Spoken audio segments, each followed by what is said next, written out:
the chopper!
Good day, and welcome back to another stream of AC Unity as part of our historical chronology playthroughs. And yeah, today we are diving back into the year 1794. Another 5 years missing of the revolution at this point, actually, which went on for, yeah, over 10 years total. So we're technically at the halfway point, but at the same time we're also definitely at the height of the revolution in terms of, like, you know, the amount of executions that are happening. So today is definitely gonna focus on that thematic quite a bit.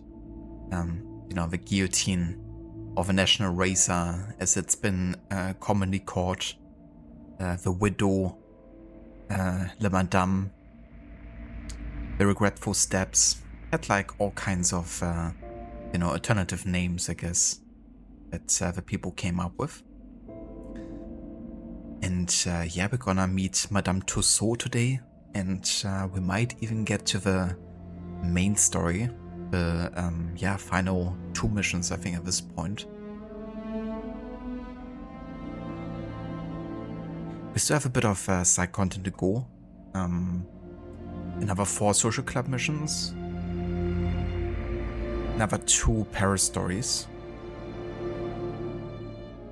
2 more co-op missions, and 1 heist. So it's definitely still a little bit, but yeah, at that point we can play the next main story mission, so we're getting closer to the end of the main story.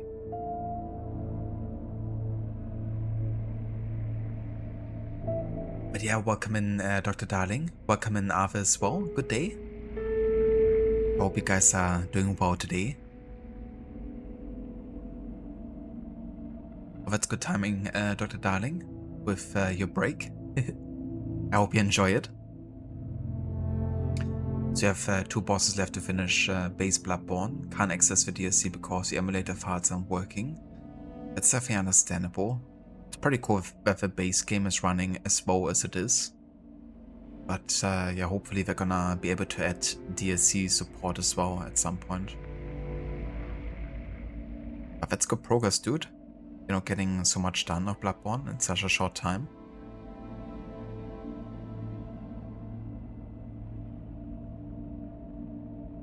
Yeah, I really enjoyed that game, I have to say.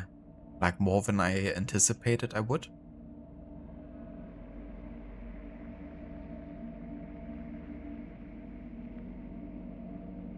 So you have a proposal. If you are intimidated by Elden Ring's length, you can swap it with Sekiro or Hollow Knight Silk Song. That's definitely fair. Thank you for making the offer. I wouldn't mind staying with Elden Ring, to be honest, because I really do want to play the game, like, a lot. I will also be honest, and definitely, you know, like, the length of the game is certainly something I consider. But yeah, I mean, if I would play the game for the first time, I probably wouldn't take it to, like, you know, the amount of depth of like 100% run or something, unless I, you know, can't stop playing the game.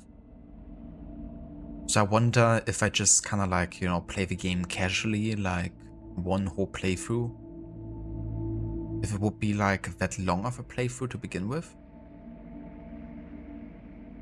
But at the same time, you know, I shouldn't fool myself thinking that I wouldn't do like, you know, lots of exploration and take my time with it. So I guess streaming Elden Ring and taking my time, you know, like that alone will probably add a good chunk of time on top. But yeah, I do really want to play the game. But at the same time, I also, you know, want to drive forward the timeline and make good progress with that. So it's always kind of like a give and take. But yeah. So I guess I wouldn't mind keeping the game on the game list if that's fine for you. But at the same time, if you don't want to wait longer, I'd also totally understand. And yeah.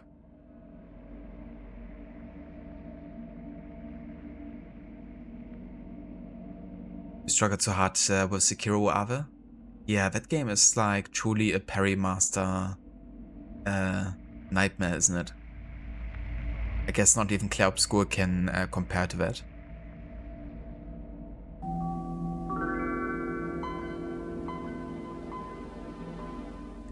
Bloodborne has been very hard so far. You think from all software, from soft games, Elden Ring was the hardest?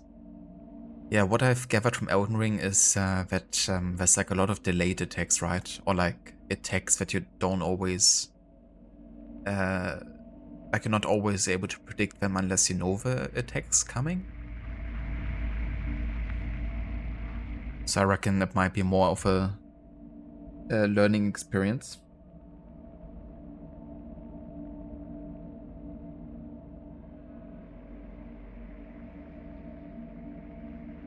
So give me just 1 second.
Ah yeah, gonna get rid of it as well there.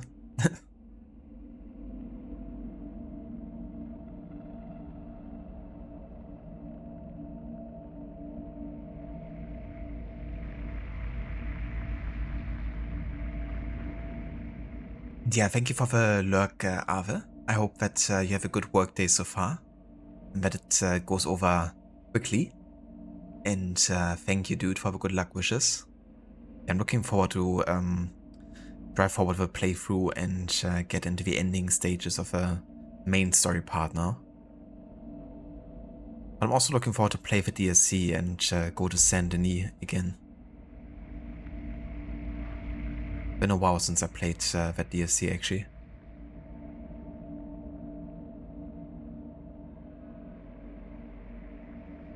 You would watch all three, Dr. Darling, so you're kinda like open for any of them.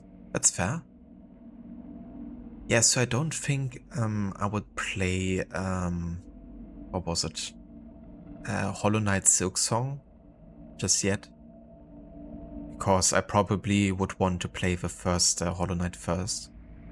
And also, I never really was like super interested in the games, to be honest.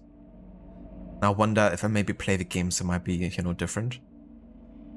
But Sekiro is certainly a game that has definitely struck my interest a lot. Being like a FromSoft, you know, kind of like title, but having a very different approach. And it also has a decent amount of stealth, doesn't it? And like movement-based things. So that all sounds and looks, you know, definitely down my alley.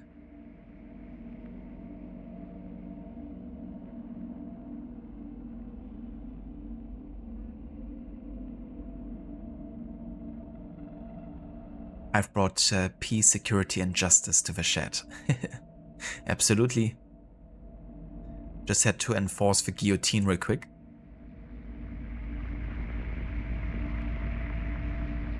The National Razor strikes again. Hello Verdex, welcome in, dude. And good morning. How are you doing?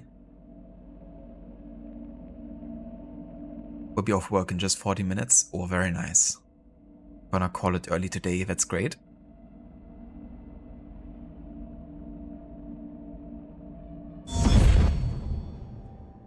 So yeah, currently we are at 72% total progress. We're not gonna get the 100%, but pretty close, like definitely the high 90s by the end, I would say. And yeah, 72 has also a very important meaning in the AC saga. It's a number that plays a predominant role in AC Brotherhood actually, because it's the password for the vote to Juno's temple, where Desmond, Chouan, Rebecca and Lucy go, and where Lucy actually loses her life. And Desmond finds one of the apples of Eden.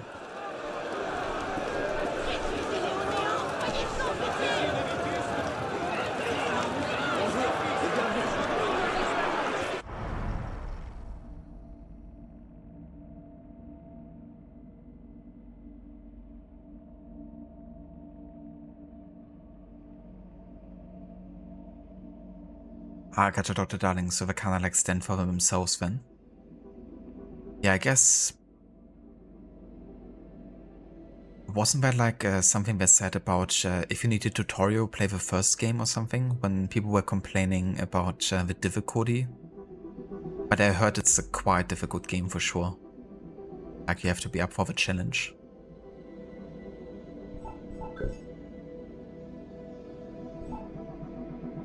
You would choose 72 over 6-7 any day of the week. So tired of a plague of a meme. Yeah, understandable. It's like 6-7, so funny. It doesn't mean anything and it confuses people. But to be fair, people have been doing that through the ages. You know, kind of like find their own kind of like words that, you know, didn't mean anything to any other person. But that's of course like a very special kind of that thing happening. But yeah, it definitely seems like nihilism is, you know, on the verge again. Finding entertainment in things that don't mean anything or like nonsensical.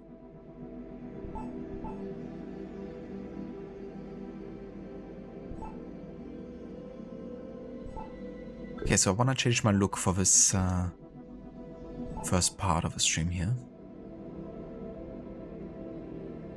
Let's go with a bourgeois look.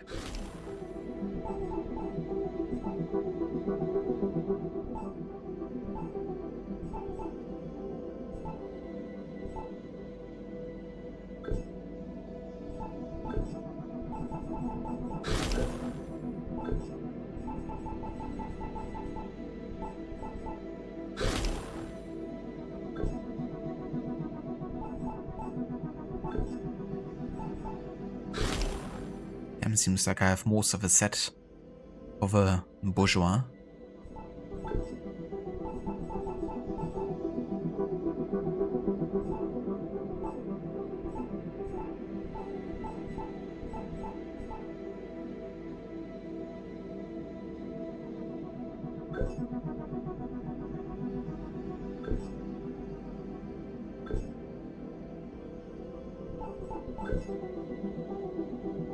Your 8-year-old cousin said 6-7 over Christmas. You told her saying that can cause Santa to turn into Krampus and eat her. She hasn't said it since. You're so proud. That's really mean, but also I totally understand. I would probably do something similar.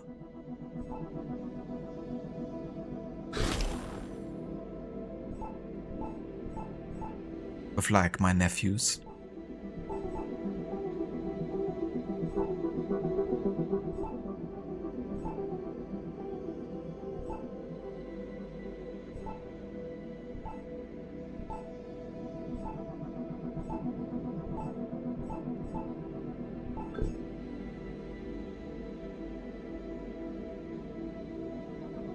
Hello there, Mistress Memstress.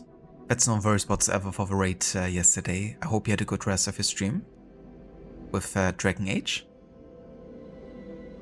And yeah, hope you have a nice day. Thank you for dropping by.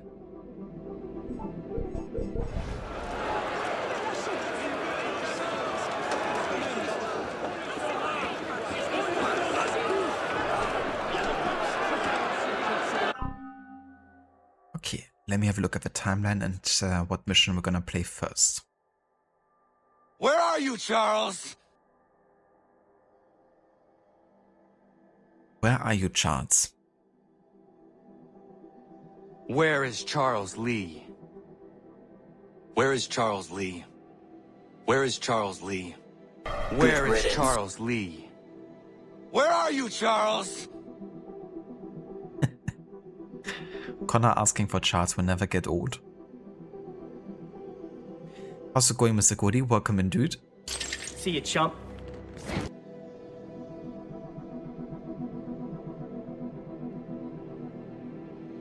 Okay, so we're gonna start with the social club in I want to see the Alliance map. the Louvre.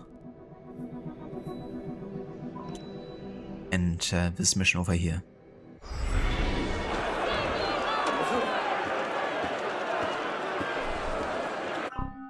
Also, I do wanna go ahead and upgrade my gear maybe. At least my, actually, the increase here for the master set isn't that substantial. I think I'd rather spend my creed points on like legendary gear enhancements.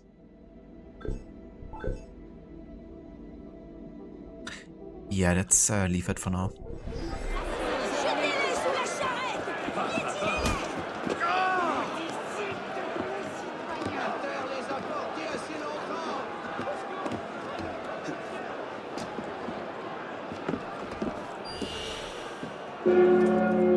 Very nice, Mr. Goody. Glad to hear that. Are you playing some more Clair Obscur today?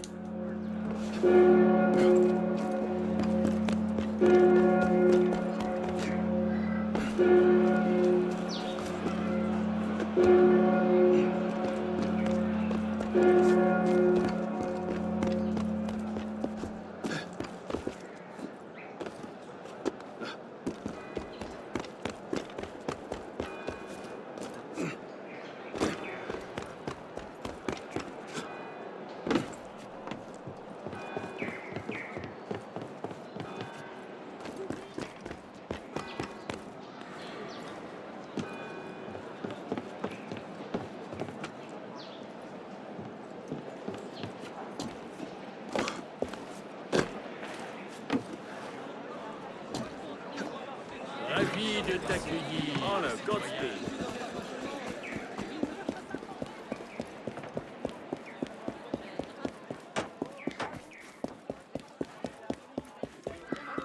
Ah, gotcha, so some Final Fantasy then. I mean, close enough, I guess.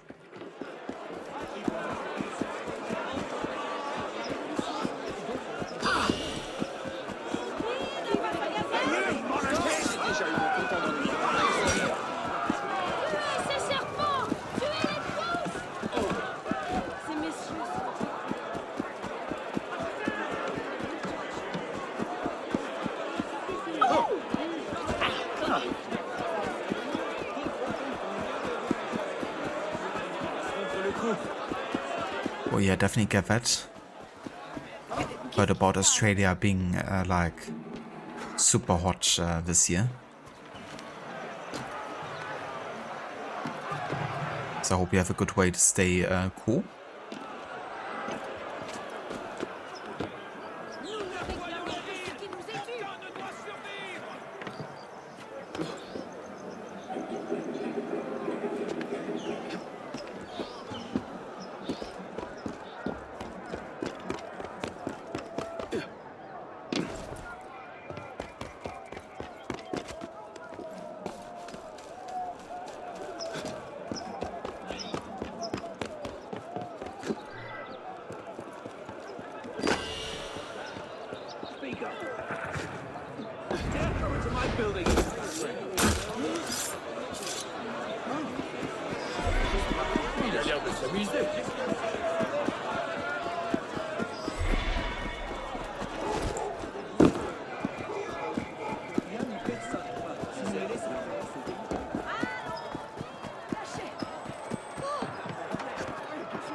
Oh yeah, that's understandable, dude. Whatever kinda like gives a bit of relief when it's like hot like that. I definitely like to be stocked up on like lots of ice cubes and like cold drinks. When we have like a pretty bad heat wave. I definitely can't miss the fan.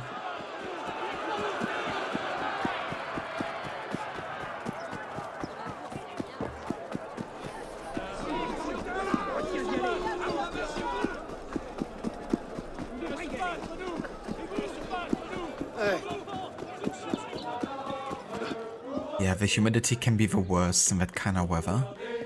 Like, I don't even mind like hot temperatures that much. if it means you don't have like, you know, air that kind of like seems like it sticks to your body.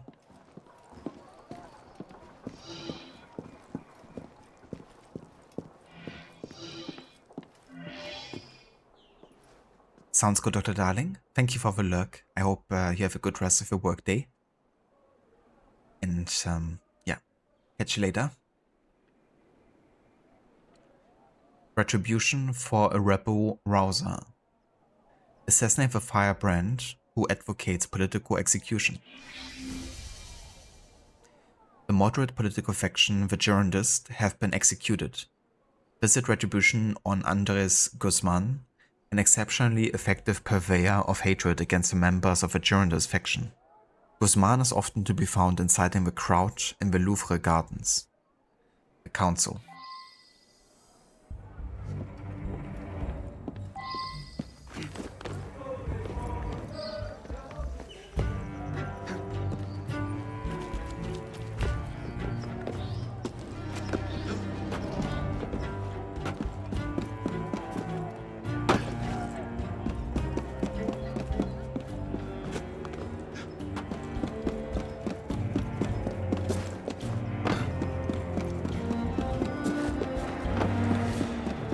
Between two Baguette games I've had Bloodborne, Claire Baguette and AC Baguette. Yeah, the French have definitely made some pretty great games. Or I guess, you know, games that have been set in France have also been great at times. But they're also like French developers have been definitely on the rise. Like there's been quite a few really good games coming out of it. Country.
To the revolution.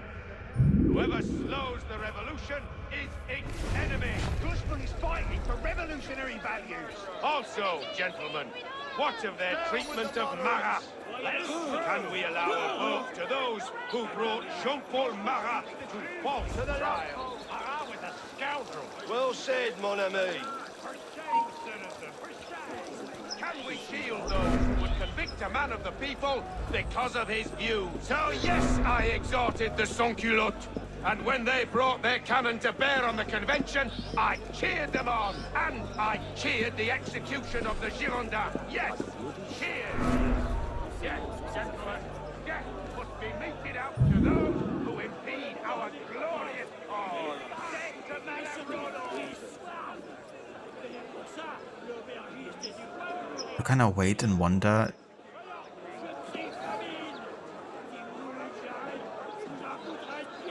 if it's gonna escalate or not, or if I have to do the first step. Don't want to wait for more dialogue for now.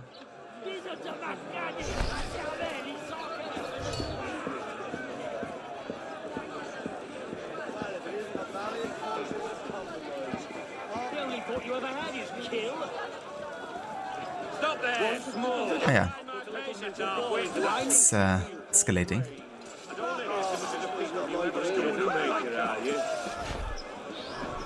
Or is it?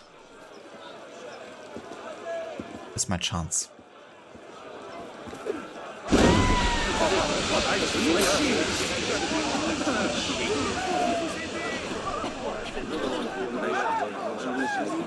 You know what? I really see you on the stage, starring opposite the executioner. Wait, did I?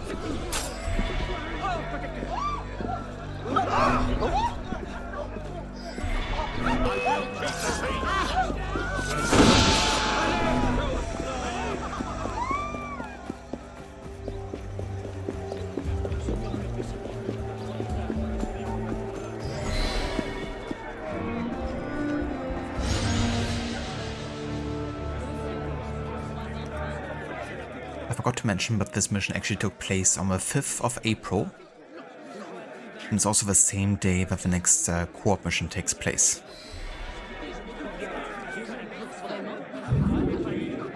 Which is Danton's sacrifice. Andrés de Guzman came to France in 1778 from Spain. An aristocrat, his lavish lifestyle brought him to the verge of bankruptcy. At the height of the revolution, he joined Jacques-René Hébert's camp, along with the Enragés, and became a fierce and relentless opponent of the Girondins. He eventually fell in with the members of the Bande Noire, or Black Band, a group of speculators who specialized in issuing false banknotes or purchasing, well below their price, various chateaux and abbeys.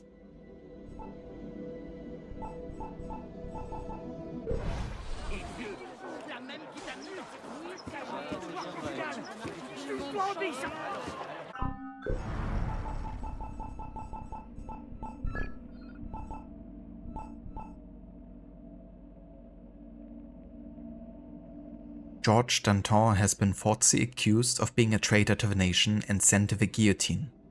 Not satisfied with his friend's death, Robespierre has moved on to threatening Danton's friends.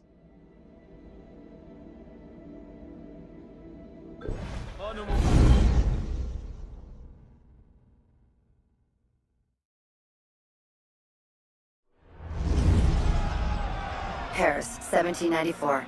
Every day is execution day. You follow us shortly, Robespierre?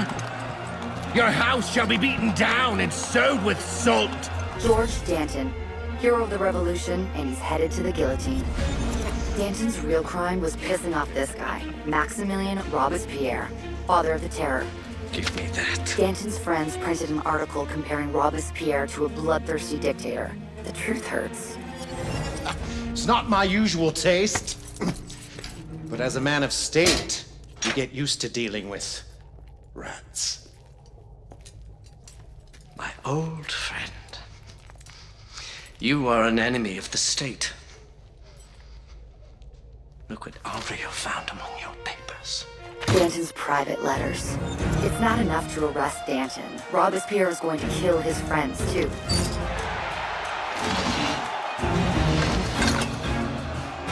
Rescue Danton, then get to his friends.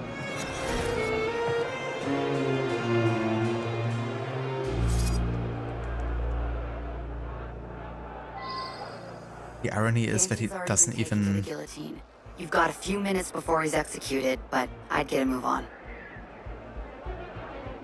The irony is that he doesn't even want to be executed. He wants to be executed and he doesn't want to be saved.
Not while the revolution rages on.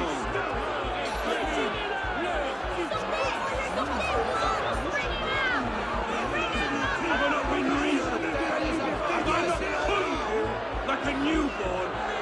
Those days are over. You will now pass to a new generation. No more lollygaging. No more mollycoddling. No more thinking about sorry lots in life. It's about to get a lot sorrier. Why are we waiting? On with the show! Snippy can support you! I knew you would try to rescue me, but I have to die today. Robespierre's reputation will die with me. I do have a request. Robespierre's personal letters. Will rest my friends. I need you to find my friends and get the letters. Personally, I'd have taken the rescue. But Danton's made the call. Let's go get his friends. So I don't have a time limit here, hopefully. When I catch up on the database entry, we unlocked here.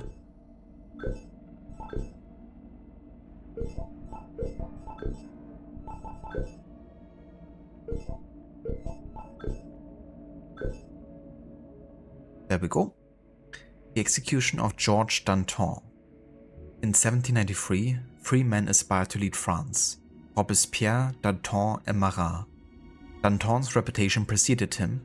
He was partial to money, women, and good living. Oh, what an oddball. It was said that he would readily change sides if there were a profit in it for him. Like many others, he was known to be corrupt. It seemed they all were, with the exception of Robespierre, known as the Incorruptible. Danton, however, was not sufficiently guarded. They wouldn't dare, he said, set on putting principles before men. Robespierre knew this and would indeed dare. On April 5th, Desmoulins and Danton were led to the Place de la Révolution, the present-day Place de la Concorde. Robespierre thus sent his friend to the guillotine. He closed the shutters in his room to avoid seeing or hearing anything. However, the convoy that carried the members of the indulgent party to the scaffold passed in front of Robespierre's house. Danton recognized the building. Refusing to sit, he shouted out, "Robespierre, you will follow us shortly. Your house shall be beaten down and sowed with sword." It's interesting they changed that in the cutscene to have Robespierre actually, lavish in the moment. But it's like he didn't even want to see or hear any of it. Which is quite different from the game's representation, but that's not necessarily, something bad, because you can tell that they've done their research. They just chose to do it differently because it's like more impactful, I guess, if he, is actually like there to be talked to. It would also mean you have to, get more context for why Danton is shouting at a building rather than directly at Robespierre.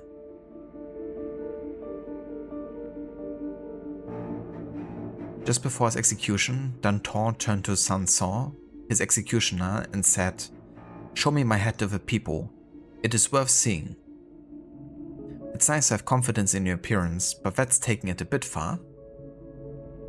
The blade that fell marked the end of the indulgence. Robespierre was now free to reign supreme.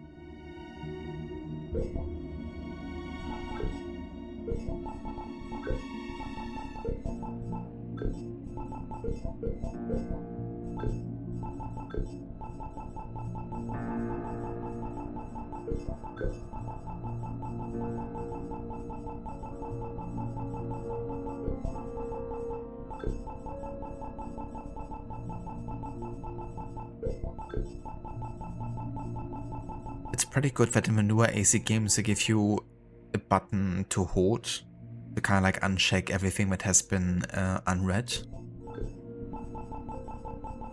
Makes it much faster.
All clear here, but Danton has allies who weren't in that crowd. Find them. You don't have much time.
Danton can't protect you anymore.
Thanks.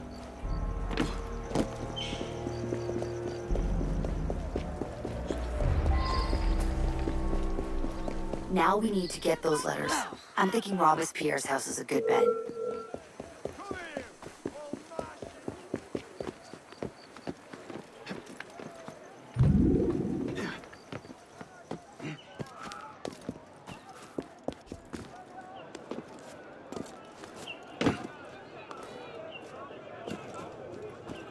Bonjour.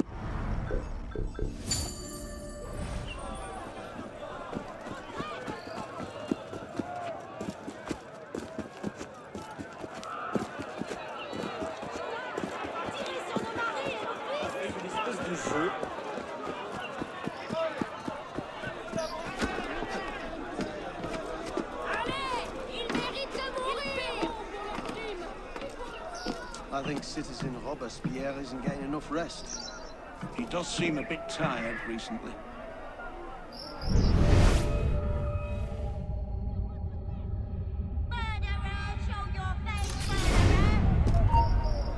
He's wandering around with all the He's left them everywhere. Not like him. Do you think he regrets it? Who regrets that? Jesus! He's dead. Stay sharp. Well,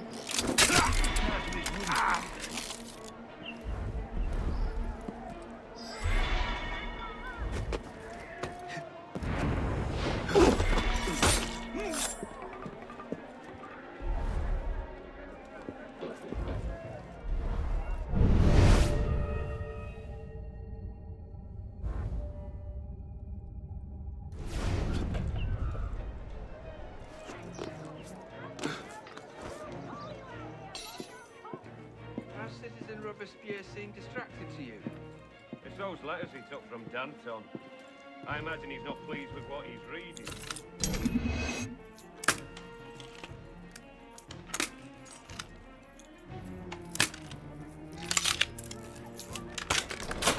Where's Citizen Robespierre? Retired to his rooms for the day. Doesn't like what happened to his friend. That, you know, I think he may be sick.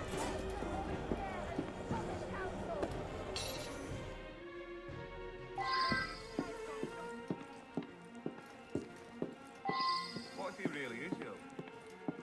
You going on about that? I think. Well, what would we do if he died? Start worrying about nothing.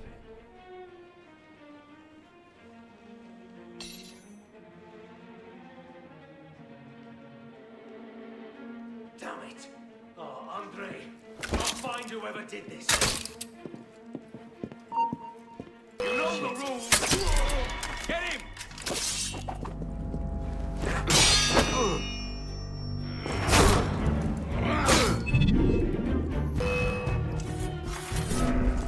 Got you!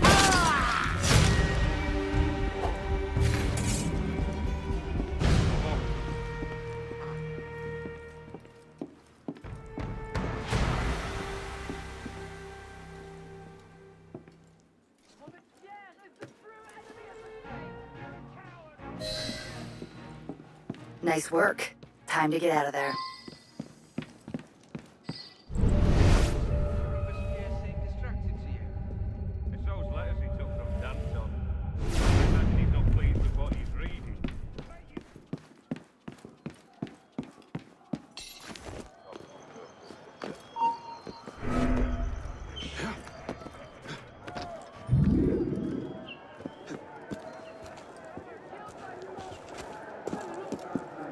Citizen, hold them up! Here we go!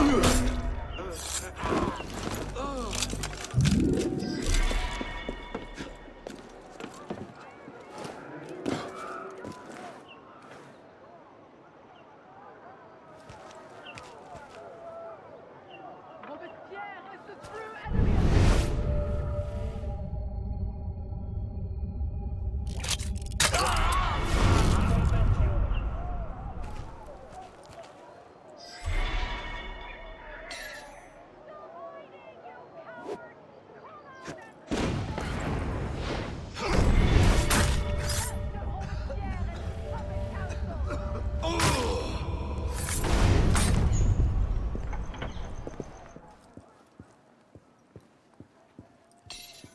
Something's not right.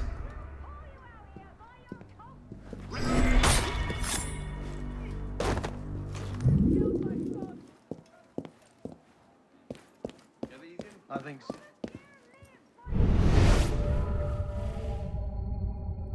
Robespierre is the true enemy of the How do I get to that sync point? I wonder.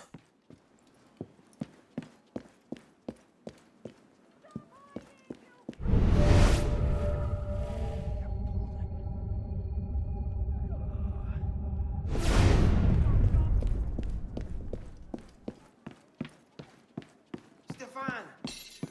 Shit! Who's done this?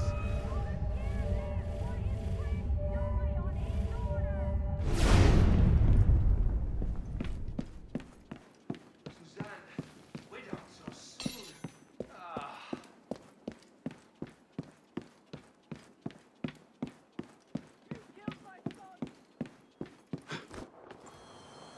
Stop hiding, you coward!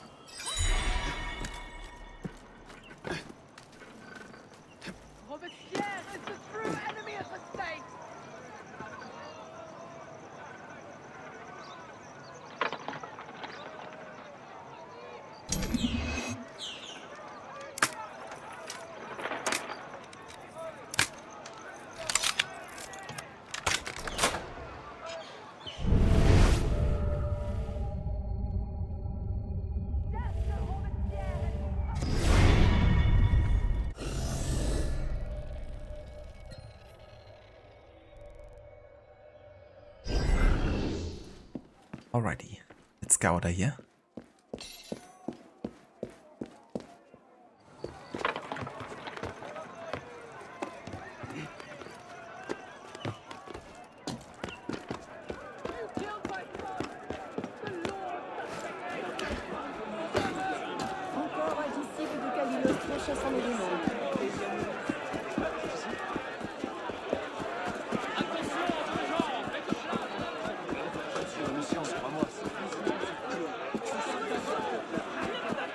Danton.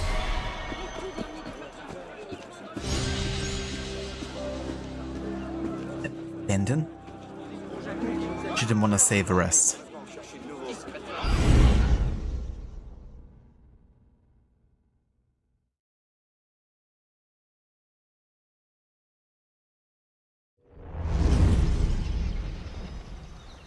Right, but yeah, if it finishes Danton's sacrifice. And the 5th of April as well as a day.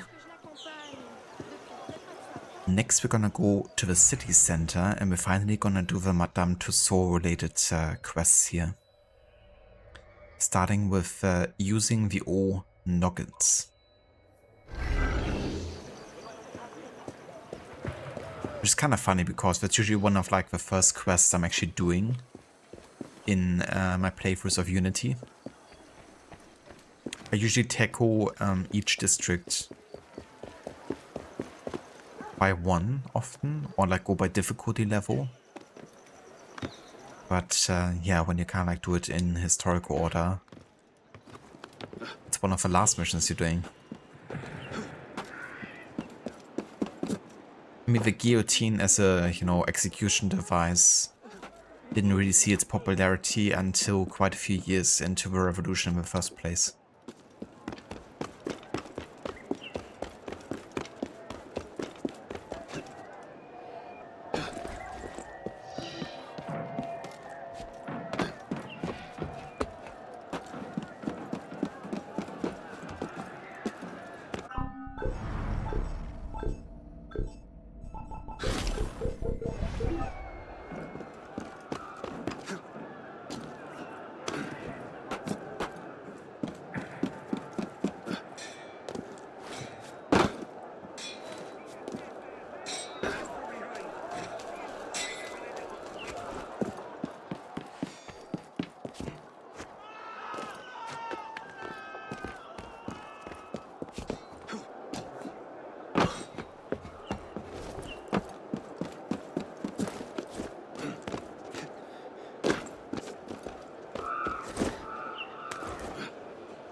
Un homme comme on en voit peu.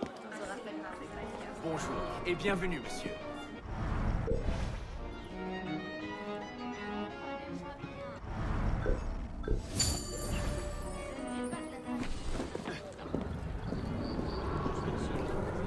Encore rien vu.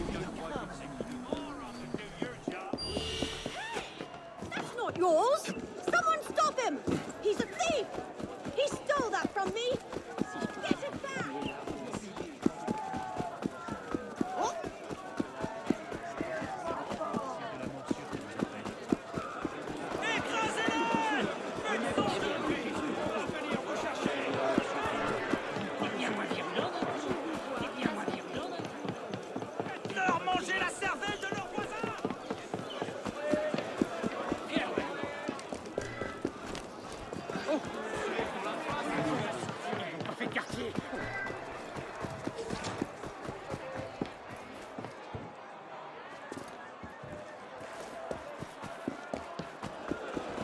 Je parie qu'il avale.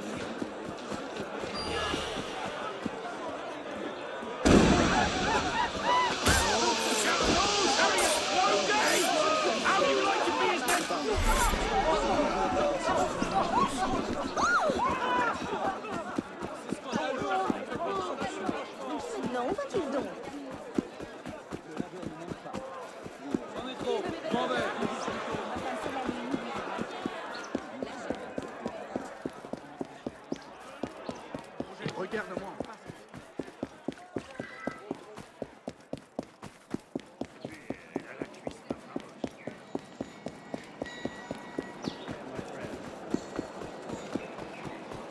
voir ici.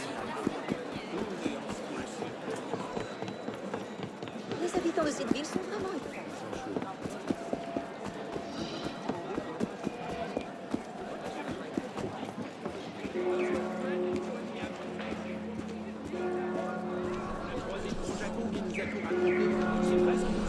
À vendre 60 livres par septier, c'est une occasion à saisir.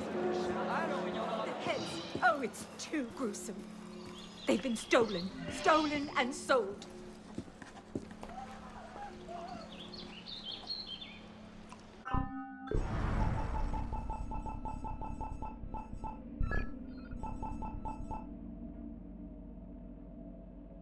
Madame Tussaud has been freed from prison on condition that she make death masks of executed personages for the Revolutionary Council. Someone has stolen the heads she was given for this purpose. Locate and retrieve the heads of to forestall Madame Tussaud's re-imprisonment. Well, I guess a lot of people didn't think it all started like this. With a guillotine. I am Madame Tussaud. I'm adept at making wax figures and death masks. I promised the Assembly I would make masks of famous victims of the guillotine. It's grisly, but it was the only way to get out of prison. And now someone has stolen the heads I was given. Could you please find them for me?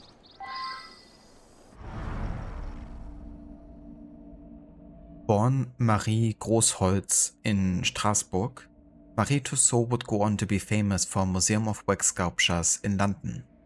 Thank God she changed her name. I doubt they'll be queuing around the block for Madame Großholz's house of vaguely recognizable figurines. She learned how to sculpt from Dr. Philip Curtius, for whom she worked as a housekeeper. Philip Curtius was a physician, physicist, and anatomist who sculpted heads and organs for use in his classes. I hope they mean anatomy classes, because if he just brought them out during random math classes, I think the authorities should have been taught.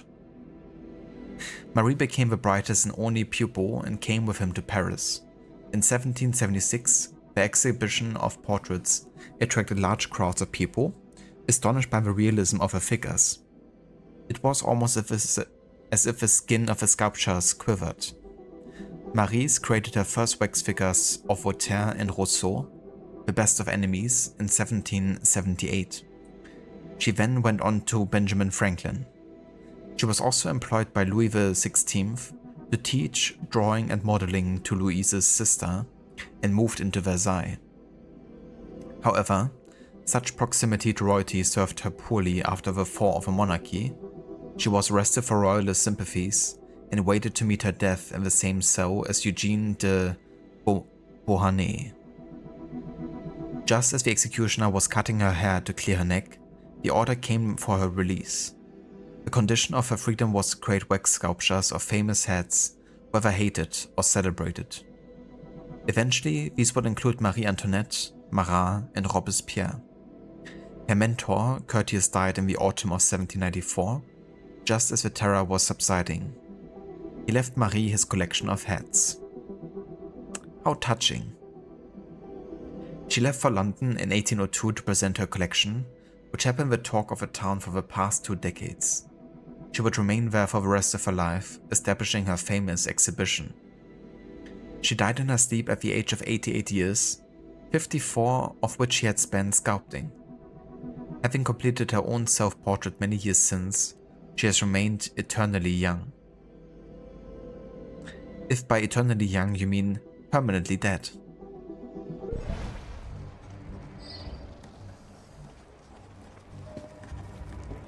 A friend found out something you might find important. She sent me this letter.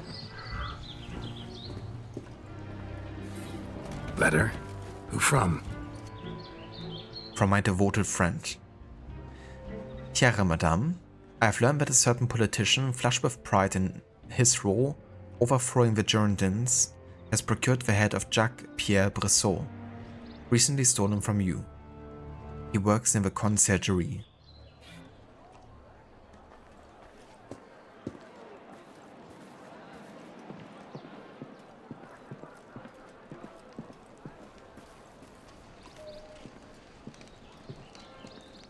has it that a soldier who guards Sainte-Chapelle wanted the head of a limp de Gouges. He was in love with her from afar. The judge of the Palais de Justice, who condemned Jacques Hébert, apparently wanted Hébert's head as a trophy.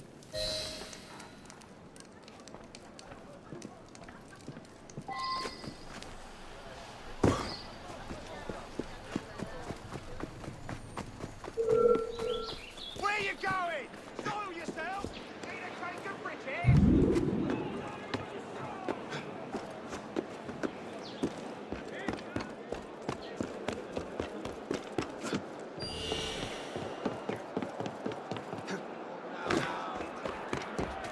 True. You're spouting a pack of lies. Not just to cost people in the streets. Leave me alone.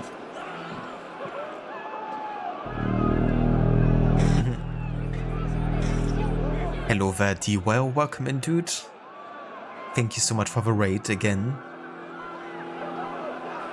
And welcome in, everyone. Hope you guys had a good time with Minecraft today. How did the rest of it go? And yeah, welcome into some AC Unity. Currently at the height of the French Revolution here.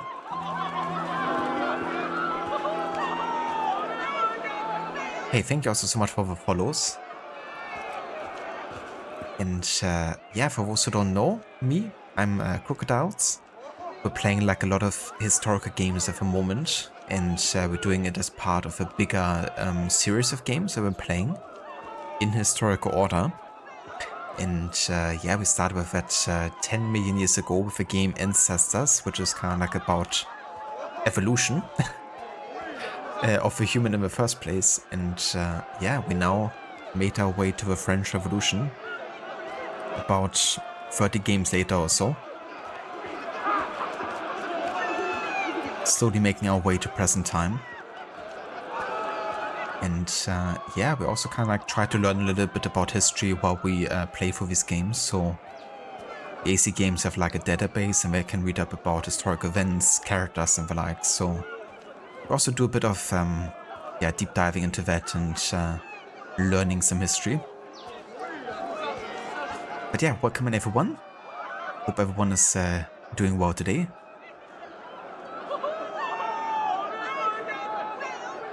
You like yelling? Good for you.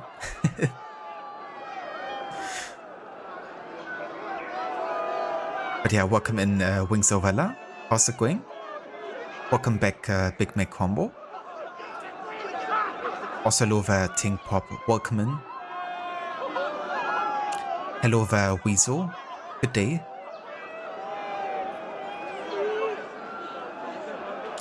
French Revolution was an interesting time. Certainly it was. A very gruesome time, but also a super progressive time. Definitely set the stage for like many yeah, kind of like liberal movements around Europe. But it certainly came at a cost.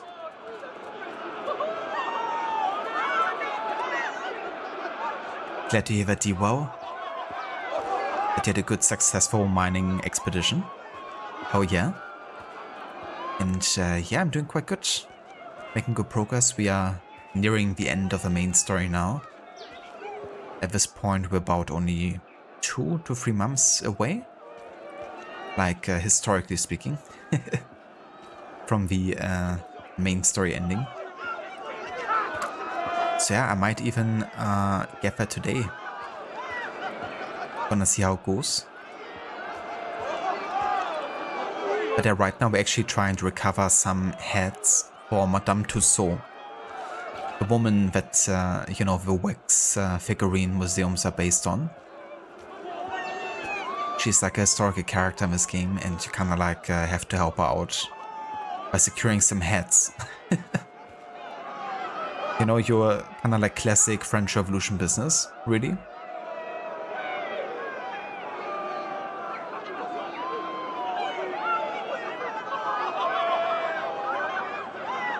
Glad you like the idea, Wings of Valor.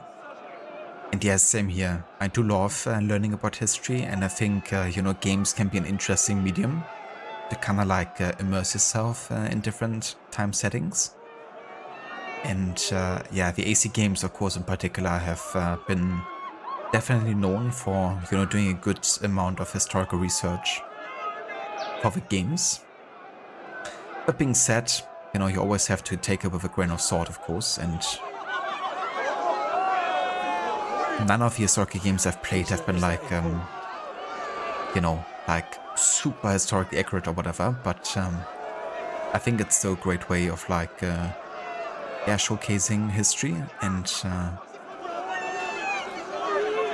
kind of like trying to put yourself into the shoes of people that might have lived at that point.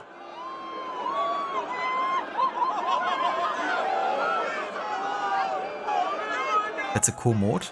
Yeah, that one was done by one of my moderators, Zemexi.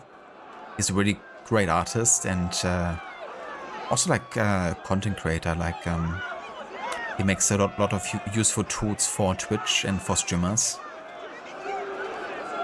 But it was so nice to actually make that emote for me. Yeah, Wings of Valor. That's a French Revolution for you. Chopped off heads everywhere. Hello Varot, welcome in dude. Thank you so much for the raid. And welcome in raiders. How is it going? How was the rest of Red Dead Redemption 2 today? Did you do more fishing?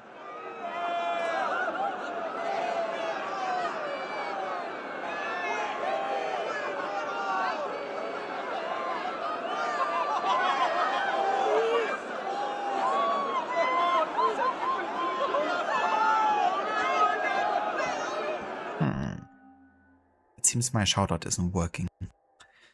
Let me check my Streamlabs real quick. I think the chatbot has been turned off again. But yeah, welcome in everyone from Rodstream. I hope you had a good time watching some Red Dead 2 with the slow approach.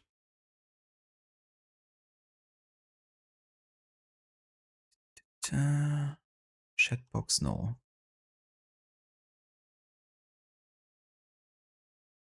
Oh, that's weird.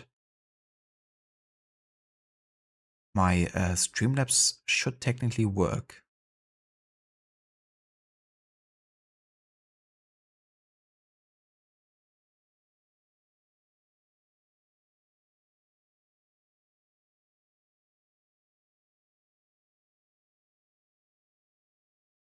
Okay, in that case, I'm gonna do it like this. Wanna first give a shout out real quick to D-Well for everyone that didn't came in with a raid just now. Yeah, just got to learn D-Well yesterday. He was also playing some AC Unity. He's currently revisiting Unity for the first time since 2017. So it's his second time playing through the game now, I believe. And yeah, he's also playing some other games. Today he's been doing some Minecraft. But they're really chill and great streamer. So definitely recommend checking out Diwa if you haven't yet.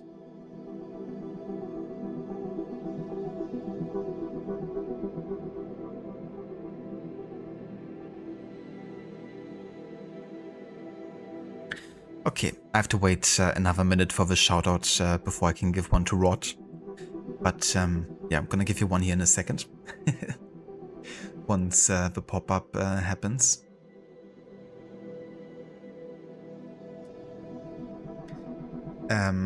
Wings, definitely the AC games aren't fully historical. Obviously the Pope never banned a boxed an assassin for the Apple of Eden. But it's definitely historical accuracy in some parts. Absolutely. You know, it's like more like alternative history for sure. And you have this whole like, you know, ancient civilization, like you say, you know, like the first, like the ESO tech. But yeah, the games definitely still do a good job of kind of like, you know, immersing yourself in the setting, because on the surface it's still the same history, of course. And everything that's kind of like more fantastical is more like, you know, part of a bigger conspiracy, I guess, around the game. So They did a pretty good job still kind of like making them feel real, I guess. For sure. And yeah, I'm doing good, Rod. Thank you for asking. Having a good stream so far. We yeah, are nearing the end of the main story now. At this point, we're about 2 months away, like historically speaking, from the main story ending.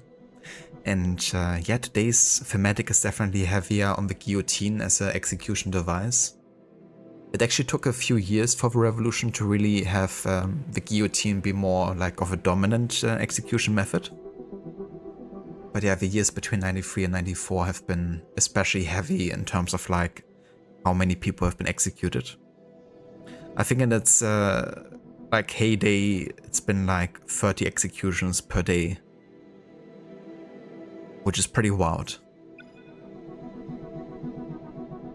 But yeah, ironically, the guillotine was meant to be a more humane way of actually killing people, because there's like a lot that could go wrong with, you know, beheadings or like hangings. But at the same time, it made killing also pretty darn efficient. So that definitely got used. Also, hey there, Anemone, welcome in and good day. Hope you're doing well. What all went according to plan. Did some more fishing, more hunting, got Arthur some more health, Deadeye and stamina stats increased. Funnily enough, got the stamina increase from Arthur taking a bath. Wait, what? I mean, that's a classic, right? Nothing more exhausting than taking a bath. Unless he got some lady visit there while he was taking a bath. I guess that could have increased the stamina bar.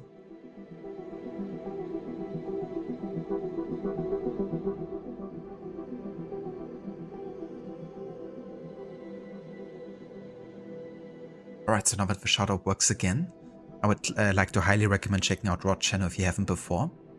He's also a massive fan of Assassin's Creed and is playing the games at least once a year. And right now he's playing Assassin's Creed Syndicate, where he's focusing on showcasing all the dialogue in the game really between NPCs, and also he's playing all the missions that can be played as either Jacob and Evie as either character. And then observing, you know, how it changes the dialogue and interactions. And today he's been playing Red Dead Redemption 2, and for that game he's doing also a unique playthrough, because he's doing a slow approach. Basically, he can't fast travel, so similar to this playthrough, but on top of that he can't like you know, use the horse or kind of like sprint anywhere. He has to like slow walk through the map to get from one point to another. So it's definitely a more slow and contemplative kind of like approach, and taking in the environments and all that.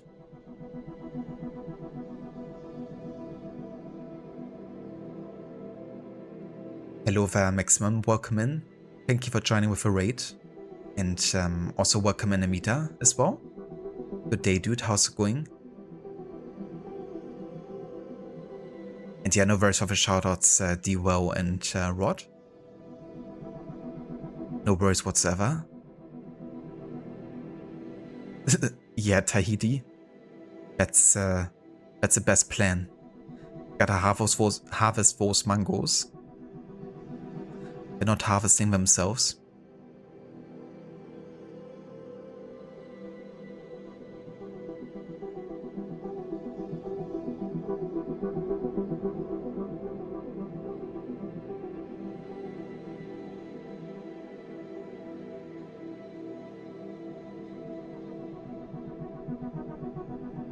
Back when Ubisoft cared about the weight of their games.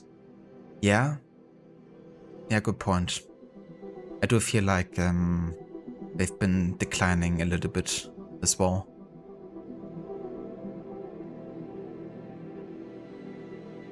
Cheers, Rod. Yeah, definitely good to get to that point now. It's been definitely also a slower playthrough, you know, due to the nature of not fast traveling and, you you know, playing like all the missions basically, but also playing them in the order of history rather than, you know, what's like convenient. Like what's close by or like closer to your difficulty level and the likes. But yeah, it's been a really good run. Of course, I've done this approach with Unity before, but not to this kind of like extent. Since this time I'm including like all the missions of the game really, instead of just the ones where it's like 100% clear where exactly they would have taken place and when. But yeah, definitely going good.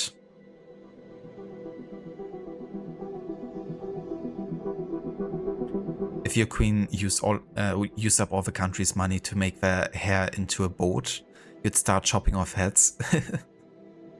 Ah yeah, Marie Antoinette. Everyone's favorite queen. It's really funny because neither Marie Antoinette nor Louis XVI have ever been meant to be like king or queen. Like everyone essentially died that would have been there to take the place of Louis XVI before. And he was like not fit at all to rule. And yeah, Marie Antoinette, she was definitely not seen very fondly. As you say, she had like a very lavish lifestyle. And yeah, when, you know, there's like food shortages and all that kind of stuff, I guess people wouldn't look too kindly on that kind of lifestyle. Can't blame them.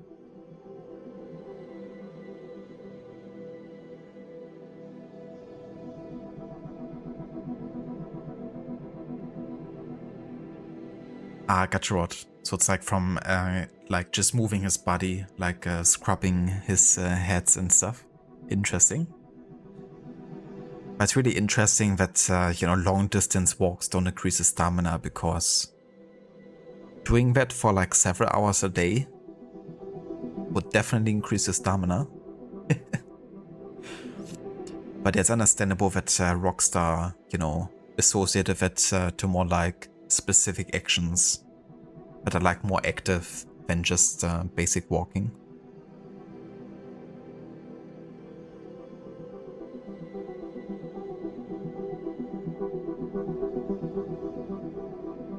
Yeah, for sure, Wings. It's an approach I definitely like to embrace since yeah, a few years now. I kind of like sometimes include the no fast travel rule, because it definitely means you can explore the world more consciously, and often you can also combine things on the way, you know, that you could kind of like do or check out.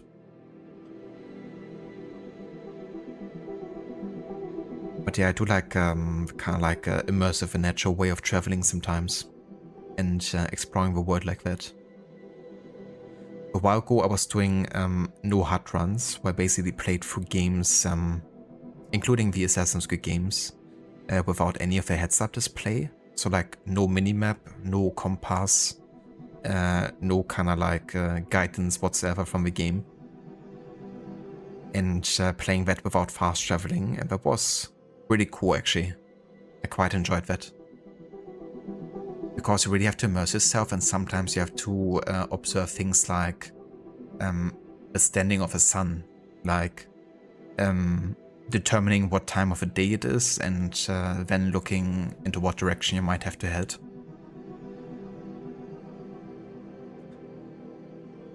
But yeah, it can also be tricky, because not every game is kind of like designed around the idea of enabling like an approach like that.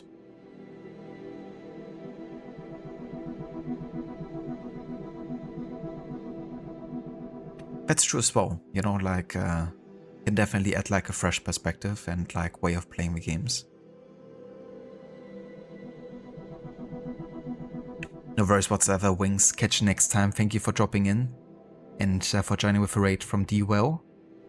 Catch you next time, and best of luck with the classes.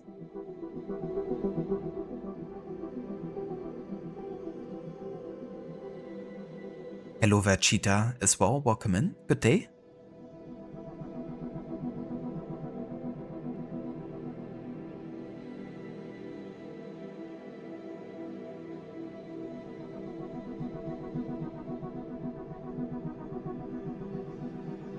Alright, so currently we were trying to retrieve some heads for Madame Tussauds here.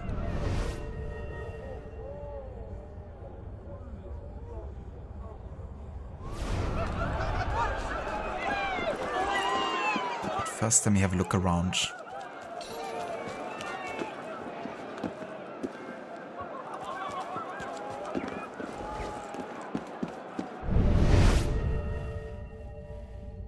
Okay, no sniper.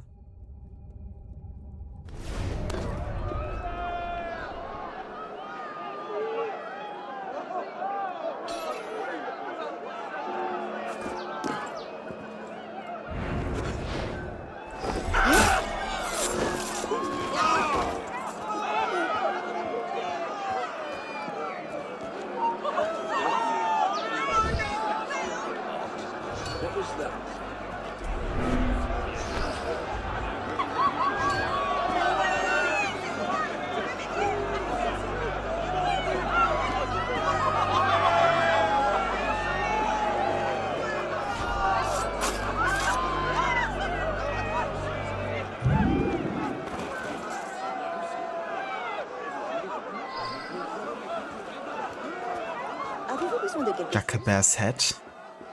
Requiescat in pace.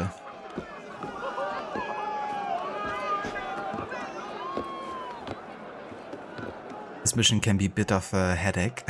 Definitely can be.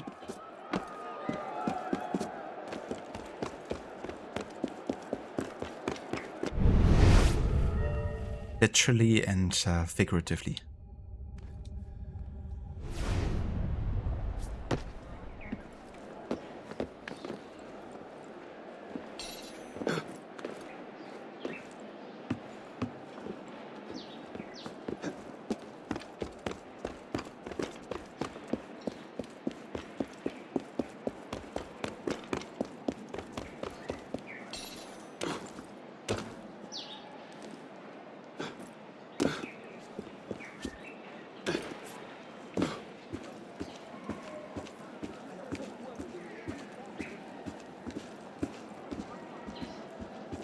Yeah, don't mind me.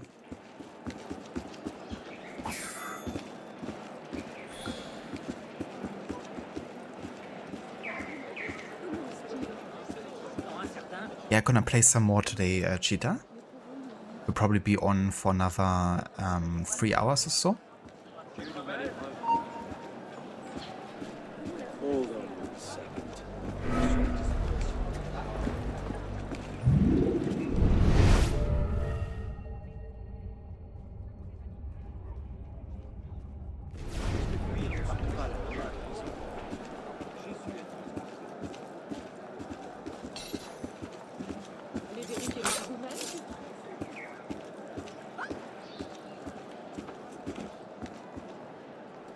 Tu vas regretter quand la garde t'aura attrapé. Monsieur Lemaitre, I've received a package. Fear not, I've hidden both our objects within the walls of the conciergerie, each locked within a chest. I possess the single key that opens them both. Le Notre.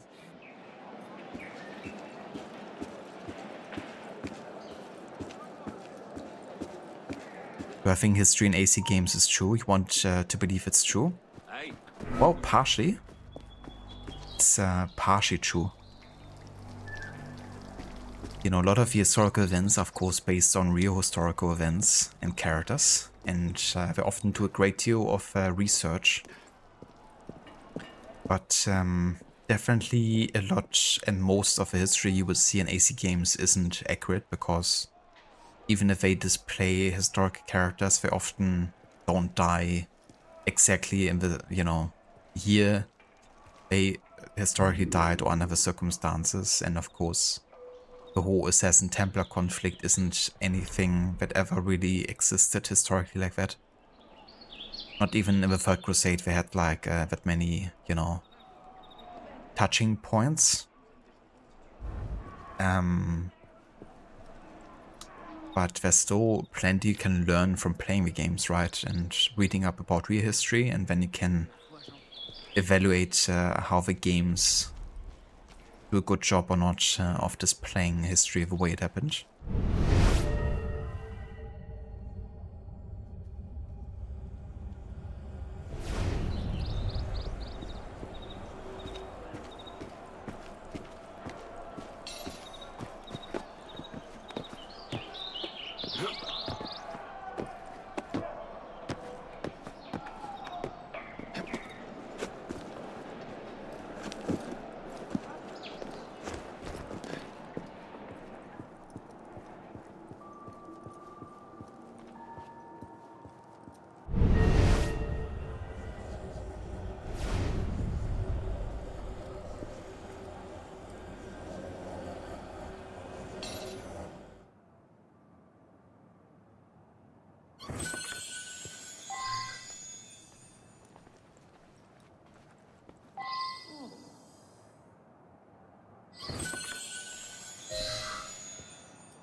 Qu'allons-nous faire de tout cela?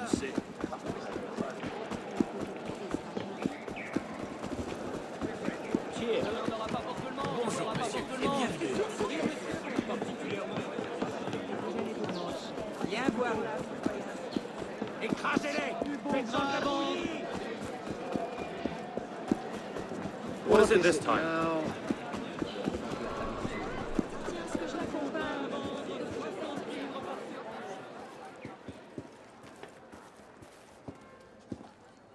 You have them. I can make the death masks and be safe. Oh, what a world in which we live.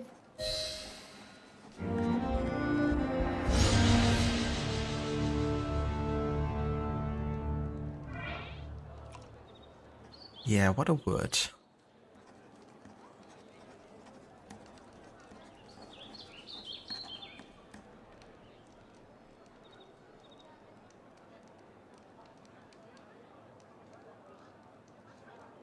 Alright, so the next mission would be the follow-up mission for this, I'm quite sure.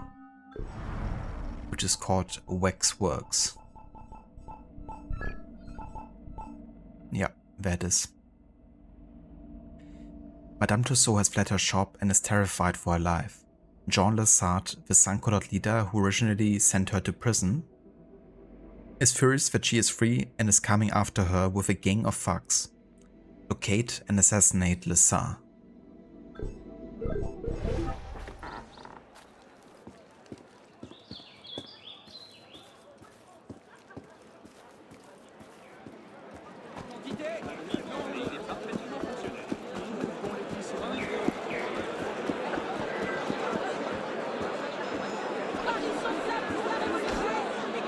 In Syndicate, if you have unlocked Nigel as a character, he has a conversation with a rook named Reg about the Wax Museum. Ah, really? That's really cool. Do they make any references to this game in the dialogue, or like to Madame Tussaud as a historical character?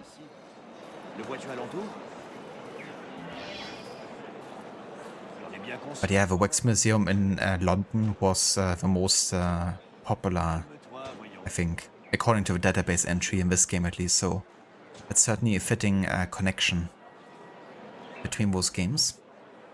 The man who denounced me is furious that I've escaped the guillotine. He sent men to my shop to apprehend me. I dare not return there. Could you please go to my shop and make sure my assistants are safe? And please, please remove that horrid man.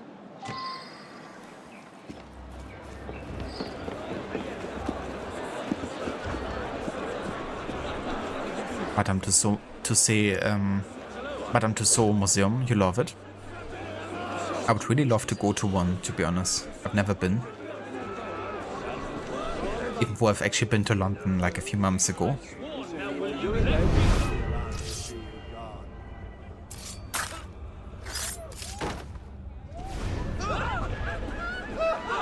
yeah, it would be cool.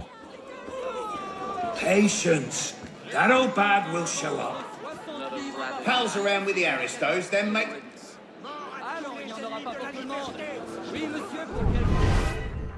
Bloody mod. As if anything was ever resolved by talking.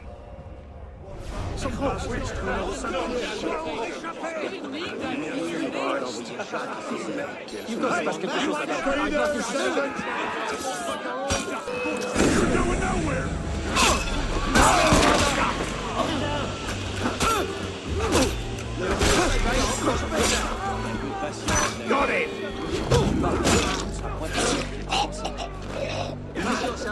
You are friends to me.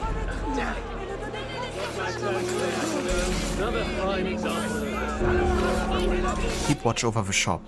I will take some men to her Waxworks exhibition.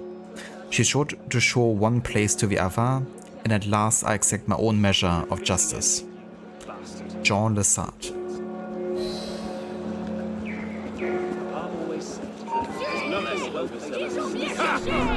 Go away, you best!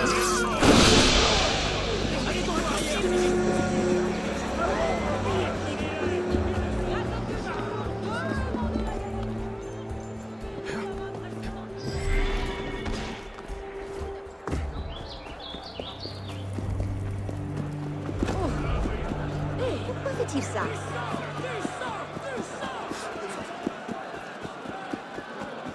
Quartier.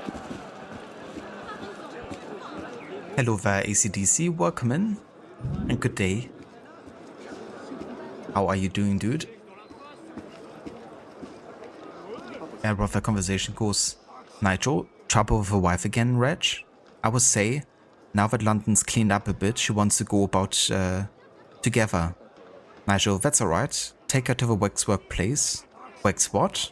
Nigel, you don't know it? But I'm something or other from France. Famous people made of wax. What's the word coming to? That's nice. I like the kind of like unawareness there of like, what the heck are like wax figures and why does it exist in the first place? You know, growing up kind of like knowing that it's like a regular thing, you of course are more accustomed to the idea of that, you know, being like a thing in itself, but if you never heard of it before, it's just like a new thing happening, you'll probably also like question why that is a thing.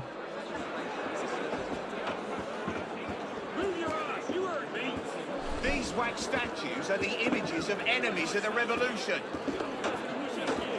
Move! Damn your statues!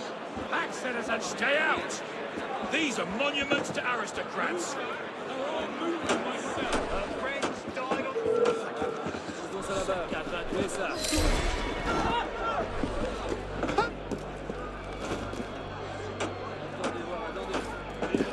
I want a word with you!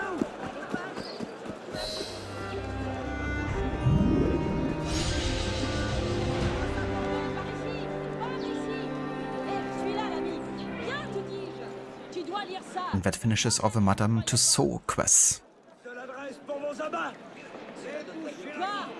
I'm doing very good, ACDC, thank you very much.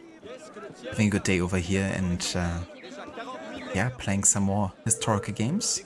Come back here! I'll turn you into horse and cow! Currently in the French Revolution.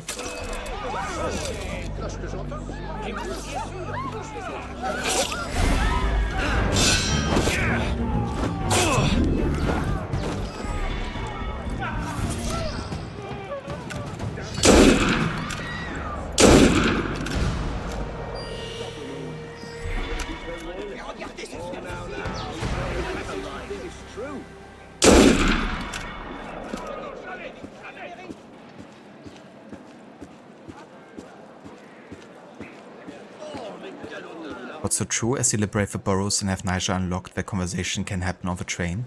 It's really cool, and yeah, it makes you wonder like how many of those conversations are being lost throughout, you know, so many games that have them, but like such specific situations that often people would just miss it, unless you actively seek it out.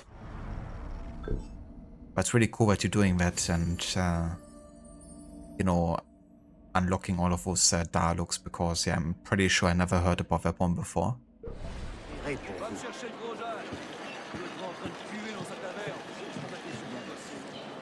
But did Madame Tussauds have ear problems? She had too much wax in them.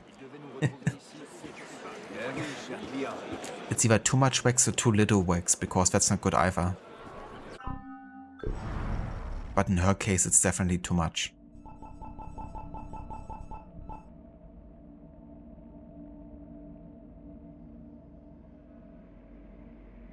Okay, so now we have a bunch of social club missions happening back to back here.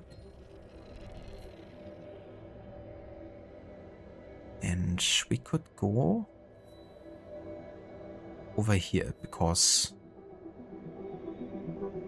yeah, this is actually the next social club missions. Roux remains, and it's also connected to one of the recent co-op missions that we played, Les Enrage, where you actually end up killing Roux by the end of the mission.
That's a good point as well, you know, like the gangs can definitely very, you know, quickly seem like it's just a gameplay kind of like mechanic and thing.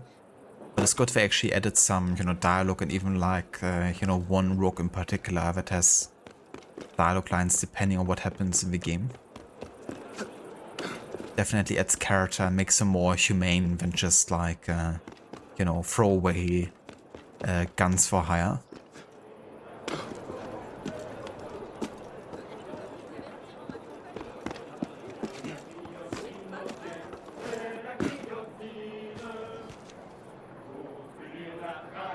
Arno doing the back eject dance. I was just actually thinking that it would also be like a nice idea potentially as an emote. Having Arno do like a 180 back to back. Like as a loop.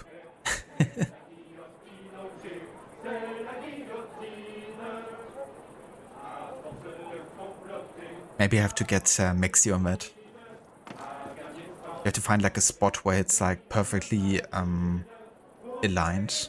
Like he's never gaining height, he's just doing like 180s. But at the same time, we definitely don't want it to become a glitchy Arno. That's not ever good.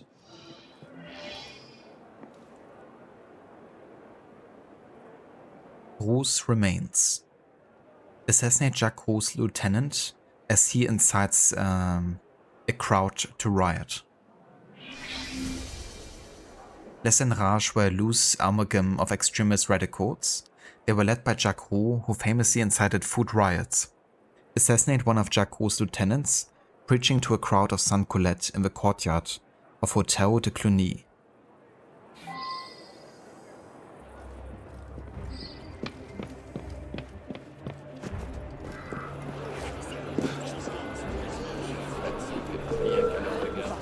You gutless minnow! I'll rearrange your bloody spine!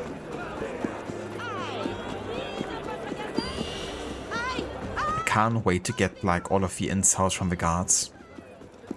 out of the sound bit files that I found in the game. I think that's more of like a 4 to 5 second in-out. And right now I've been like covering all the sound files from like 20 seconds to like 8 seconds. And 0 seconds to like 1 second. But yeah, there's so many files in there that I yet to get to the between like 1 second and 9 seconds sound files, which are probably quite a lot of like one-liners. So it's likely for them to have these like classic warnings and insults.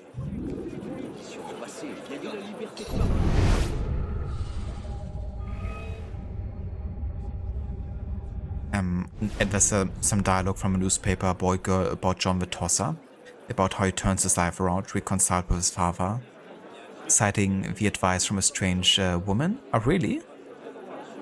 That's really cool, actually. What's your name? John the Tosser. That's a really funny scene, honestly. But it's really cool that he, you know, turned his life around. Nice way to continue that.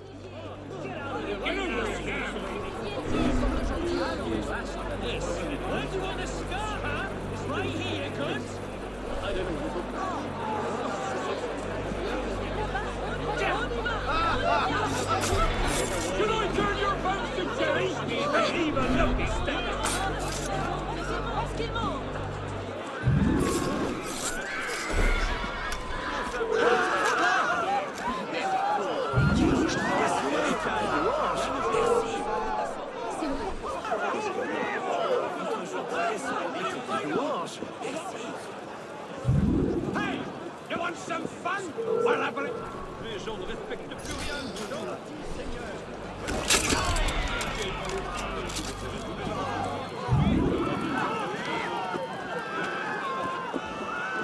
Which AC game is my favorite? Every AC game is a masterpiece. So my favorite AC game is the second one, AC2, start of Ezio's story. But I also really love Assassin's Creed Origins, and it's like a close second, but objective. Well, I can't be objective about it, can I? But I would have to put them on like almost the same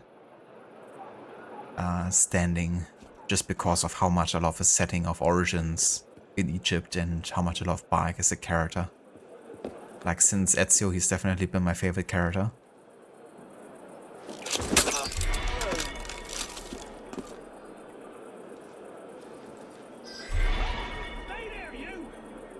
But yeah, usually my favorite things about the AC games are setting, general story, writing quality, characters, soundtrack, art direction, I guess. And AC2 and Origins have been like pretty much my favorite in those categories. It's actually less about gameplay for me, to be honest. Though I think the gameplay is quite fun in those games, but for me it's more about like how they portray the universe and the setting, the characters, all that. That's like my favorite things about Assassin's Creed games.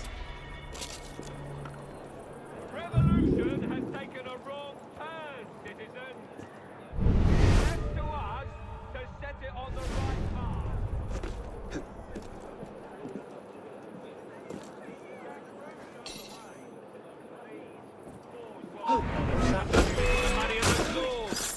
No double assassination for me, huh?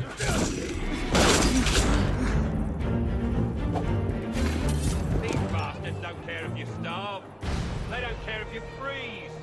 They don't care if you die. They're as bad as any king. Where's our food? Where is our bread? They've got the bread. They've got the money. They've got the guns. But not for long, citizens. Let us go take them!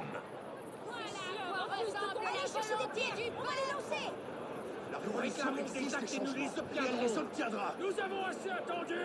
On va venir nous chercher. Agissez ou nous le ferons. On ne peut tromper ni Nous ne devrions pas...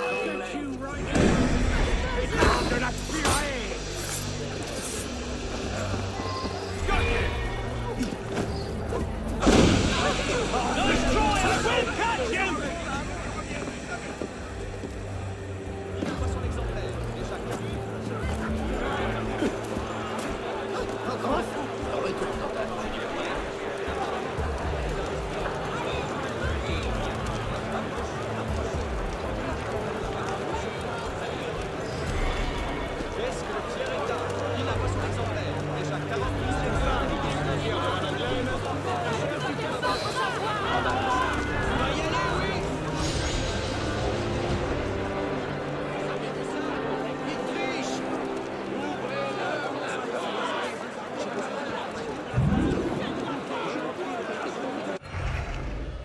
Very nice. That's Sorbonne liberated.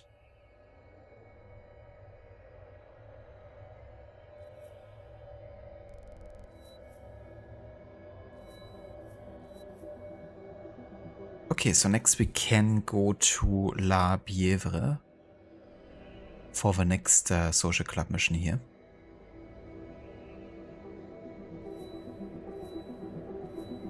And it's gonna be the Chouan Riddles.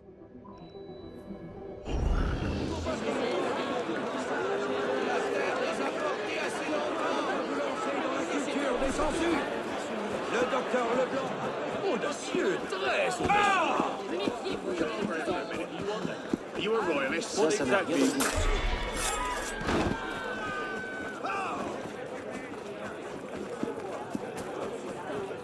Aurait-il perdu l'esprit?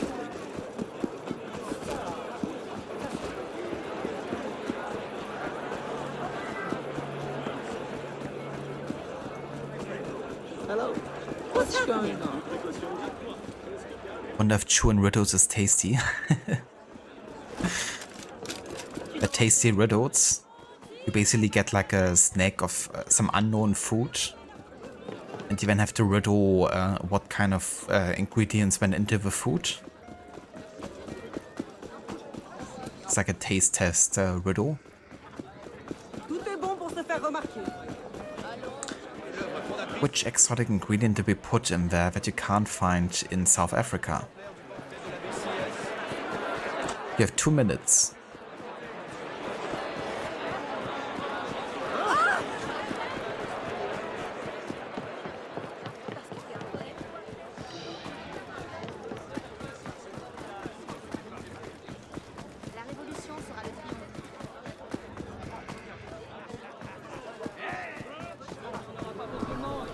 Oui, monsieur, pour quelle quantité?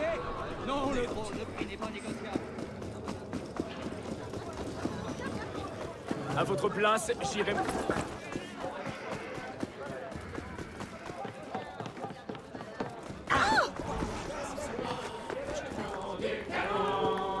Monsieur Veto avait promis. Monsieur Veto avait promis. D'être fidèle à son pays. D'être fidèle à son pays. Mais il y a manqué, ne faisons plus quartier. Dansons la carmagnole, vive le son, vive le son. Dansons la carmagnole, vive le son, vive le canon. Antoinette avait résolu. Antoinette avait résolu. De nous faire tomber sur le cul. Mais le coup a manqué, elle a le nez croisé. Dansons la carmagnole, vive le son, vive le son. Dansons la carmagnole, vive le son du canon. Son mari se croyant vainqueur. Connaissait pas notre valeur. It's a proper gem right there.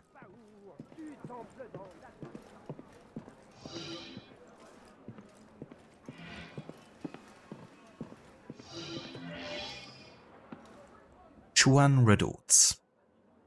A suspected Chouan spy is operating out of a house nearby.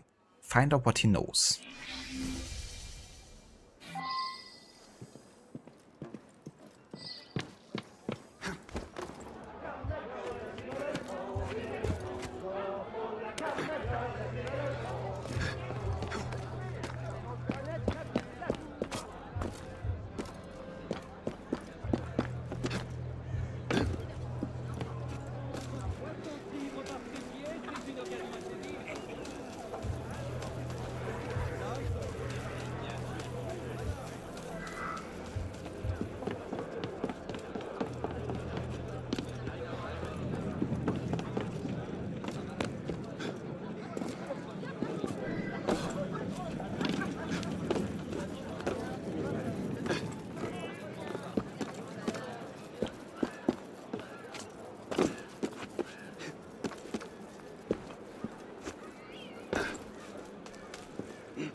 actually realize this was a restricted area here. Give me a name!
Tu essaies de voler cette bourse,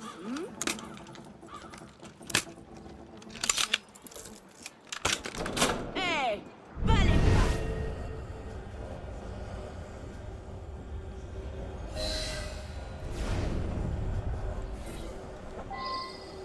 Chouan mystery.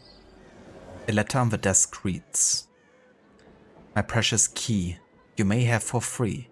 Find me at a glance, I move around and dance. You'll be out of time before you find my crime. Jay-Z.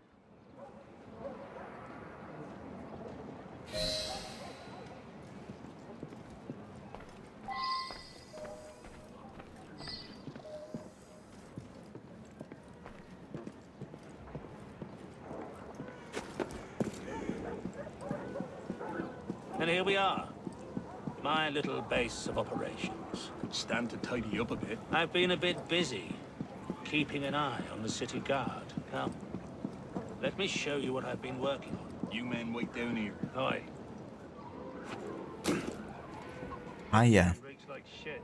I can get out of here.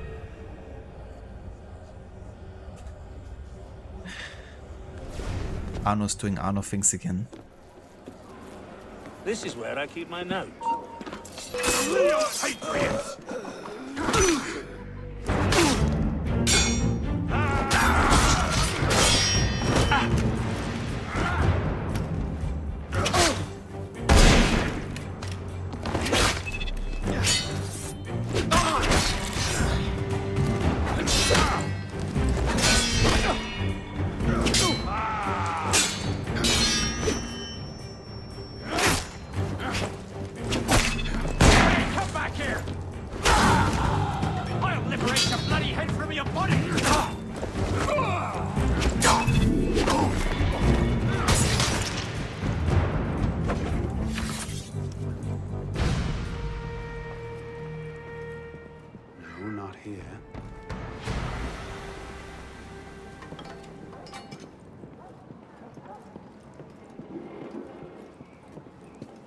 Key here. It's not here. Ah, here it is. Time clock, of course.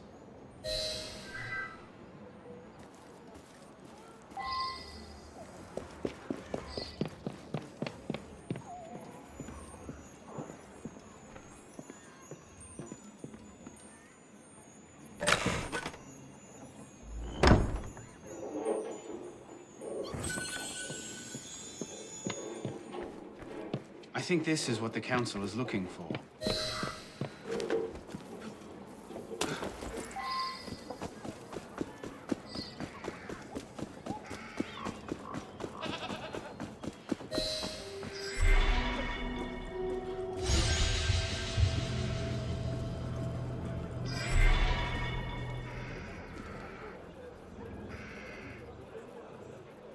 Righty. Then it's time for the last social club mission before the next main story. And that one will be over on this side here in Les Invalides. It's this one. Smoky yet robust.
Now we get.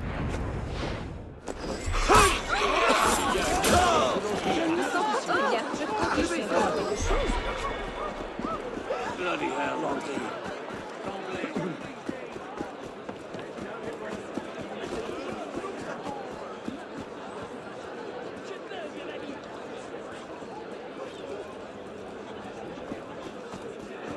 Les chansons. Quelqu'un d'important passe par là? Hein? Ah, arrête.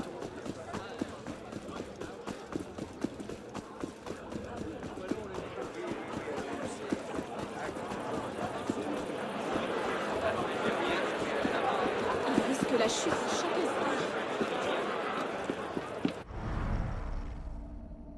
Oh, we actually found the Jacobin Club location. The delightful Marc Saint-Honoré market was founded on the site of the most famous convent in the history of France, that of the Jacobins, which would be razed to the ground in 1806. Thanks to Robespierre, this monastery became the epicenter of revolutionary tumult. While all the important decisions were made at the National Convention, the real power lay with the Jacobin Club, so called because of its meeting place in the Church of the Reformed Dominicans, namely the Jacobins.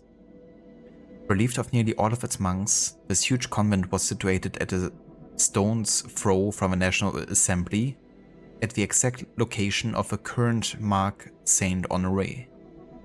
After the initial meetings held in the sumptuous library, and drawing on the success, the Jacobins occupied the church and installed amphitheater seating tiers where 1,500 patriots could come to hear the words of Barnave, Lambeth, Marat and Robespierre. It was very much a tempo of impassioned discourse. Also, give me just 1 second.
Alright, I'm back.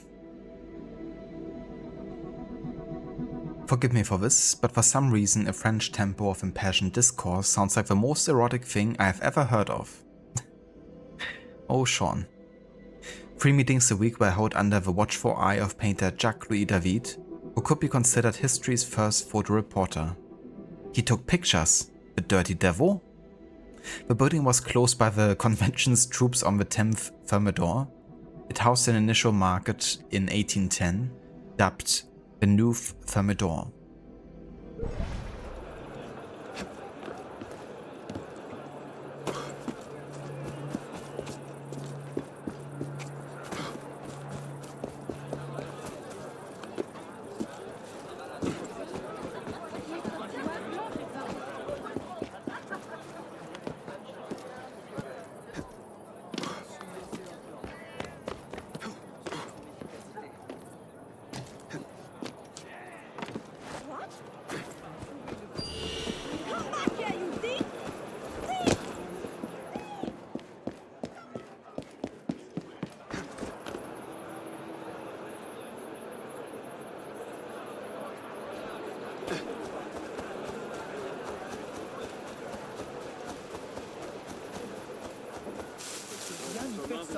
Si nous les laissons faire, il suffit d'un peu d'acheter. La vérité que je suis. Madame de Mont, je le prendrai comme validé.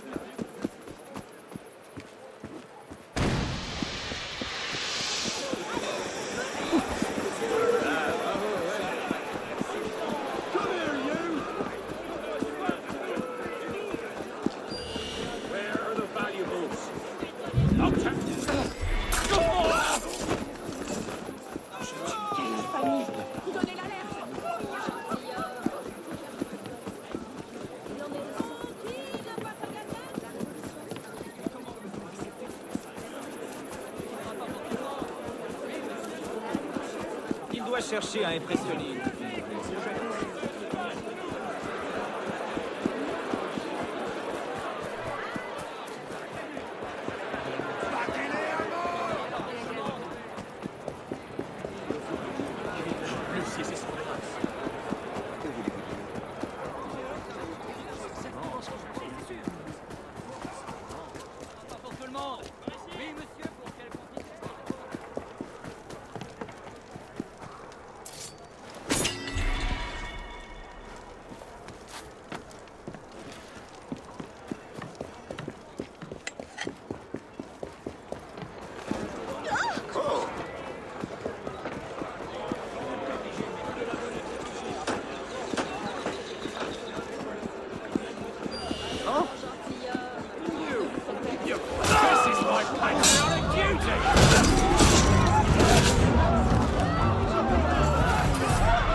Oh damn.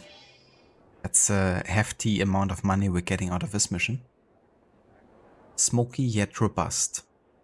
Stop violent royalist Chouans from burning neighboring vineyards. Royalist Chouans are attacking the neighboring vineyards in an attempt to intimidate anyone who doesn't support the movement. Go to the farmlands to the south, protect the vineyards, and defeat the attacking Chouans.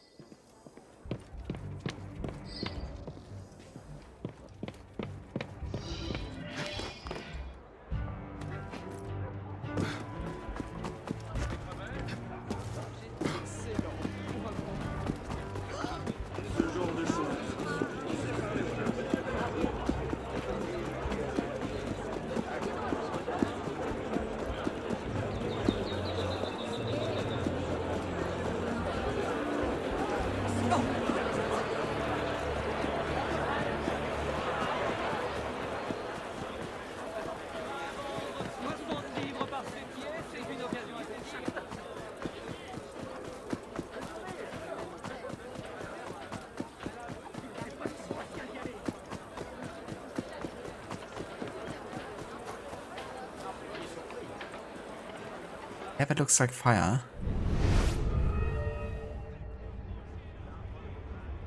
The royalist man! Chouan! They're attacking my neighbors! Defenseless! Bastards! Over there! Fire! Wrong place, wrong time, sheep. Rest in How about to make them kill each other?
Unleashed a bit of chaos there.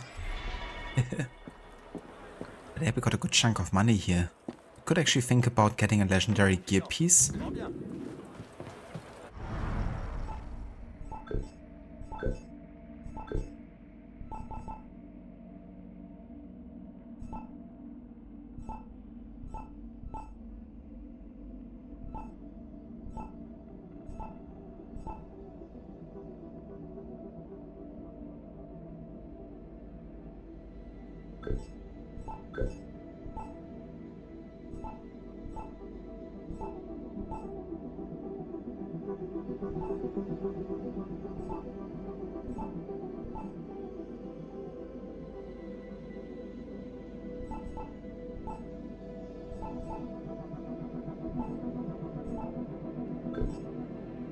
Maybe at this point I'd rather just get like a legendary weapon for like maximum damage.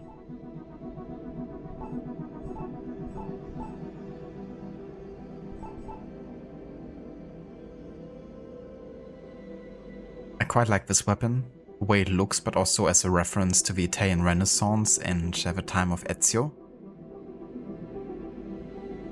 Let's get the Kinkidias. It's a weapon dating back to the Italian Renaissance. Oh yeah. Let's also upgrade it.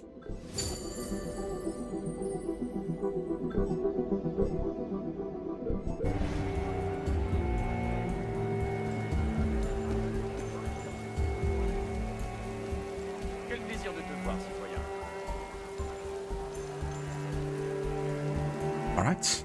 And yeah, that finishes the social club stuff for now. Next we have another heist mission and then one more co-op mission. And then we're already at the first main story mission of sequence 12 here. Now there's 3 missions. Basically we're gonna do the heist, the co-op mission, then we're gonna do the Supreme Being. Then we have 2 more side missions and then we're finishing the game pretty much. I'm not sure if I get everything done in today's stream. But we're definitely gonna get really close to finishing the game at least. So that by tomorrow morning we definitely have it finished and can start on the Dead Kings DLC. But yeah, for now I'm gonna go and take a break. And I will be back in like 15 to 20 minutes or so.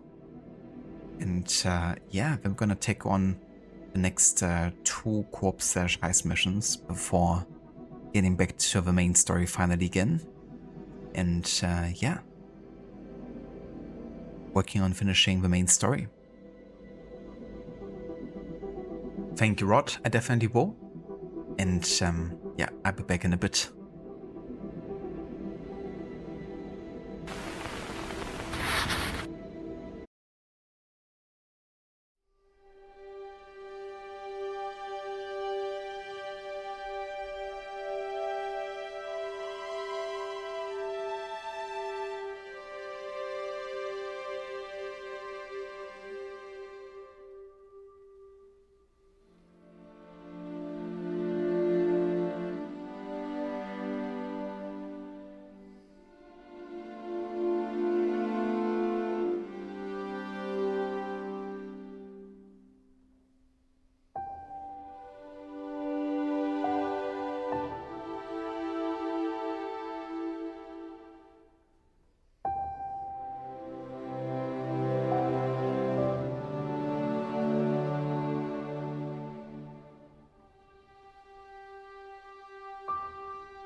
Alright. Welcome back.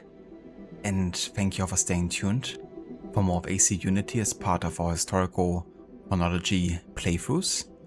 And yeah, we are gonna continue here very shortly before continuing with the last sequence of the main story. At this point, we're less than 2 months away from it happening. And yeah, we got another heist mission and one more co-op mission to take care of before we can do the next main story mission.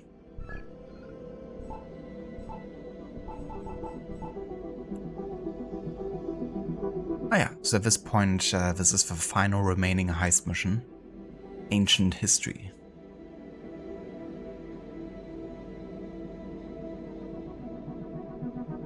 Thank you, Rod, for welcome back.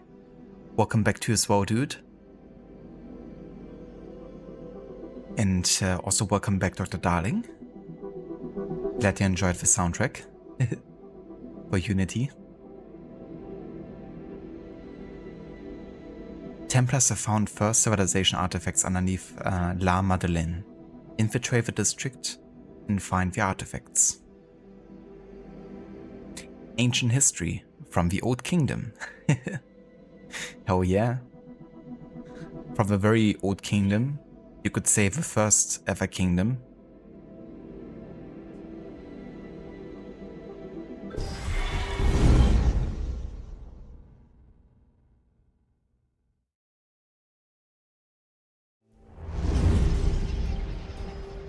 That's La Madeleine, one of Paris's many churches. It's currently under construction, meaning it's closed, but we've spotted the Templars going in and out of the building. Seems they found a first civilization site underneath the church, and the artifacts are being hidden in these houses. You need to get the artifacts. We rejigged this a bit, so it's a bit more of a training run. And I put in a few extra chests. You need to find the right one. There's tons of snipers here. Definitely want to deal with them first.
I'm surprised he saw me catching the ledge there. Who the hell got you?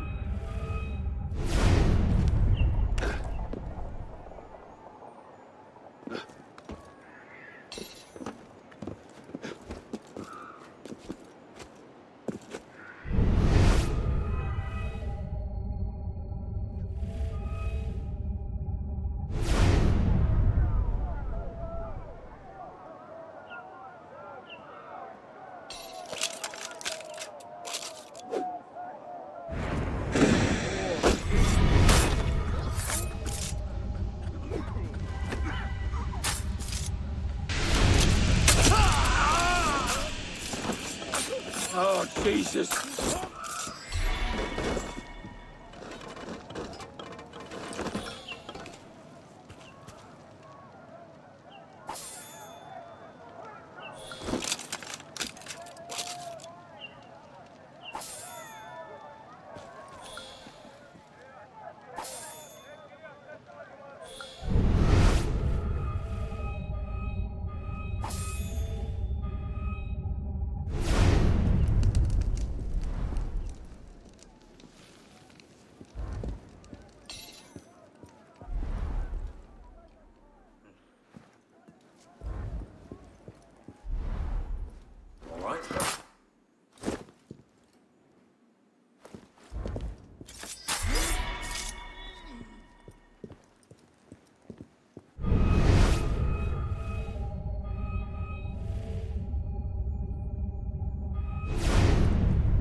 That's the one. Dude, I'm so lucky on the heist missions in this playthrough. Both this and the other 5 difficulty heist mission, I found the chest of a painting on my first attempt. And on the first, you know, kind of like objective I interacted with.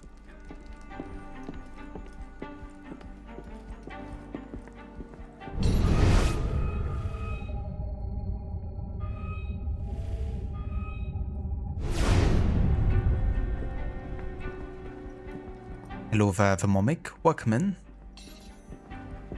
Yeah, one of the classic heist missions here.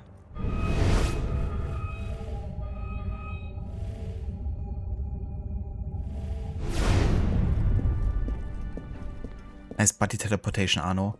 Yeah, I don't know what it is with my covering and cover mechanics and cover assassinations in this playthrough. But it's been quite wonky. Like lots of visual glitches happening.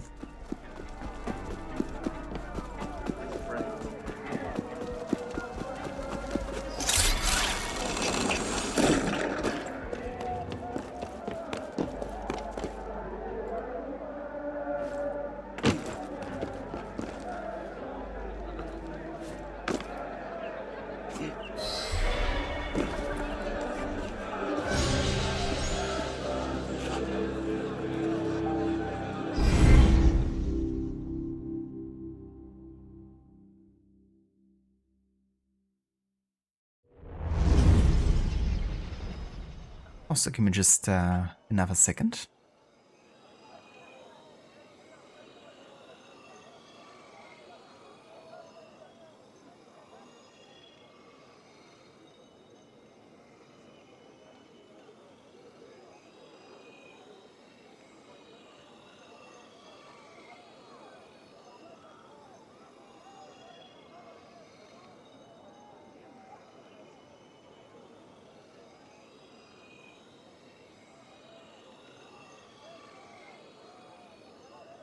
Alrighty, so yeah, that finishes all of the heist missions in the game. Also got a memento for that. Very nice. And next we're gonna do another co-op mission, and that's moving Mirabeau. It's another 5-star mission, but for 2 players though, so it's definitely more doable solo than some of the objectives in the tournament of a Women's March.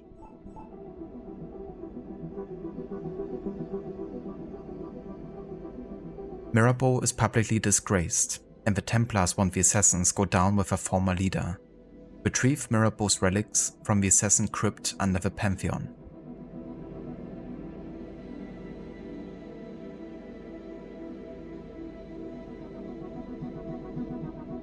You know, I just thought about how ironic it is that there's actually like an ancient assassin crypt under the Pantheon, because you associate it with, you know, kind of like an ancient building, of course, but it was actually quite recently built.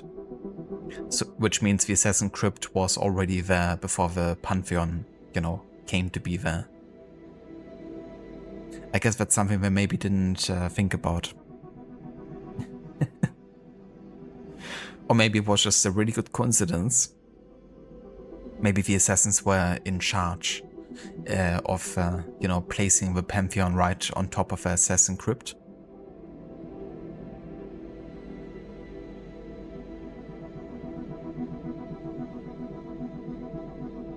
Hello there, Shin. Welcome in. And good day.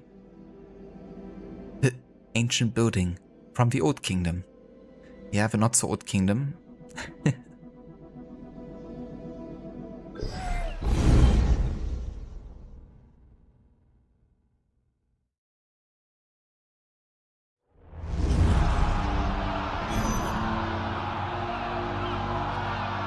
This mob is after a dead man. Mirabeau the traitor! Mirabeau, fallen leader of the Republic and of the Assassin Brotherhood, has been publicly disgraced.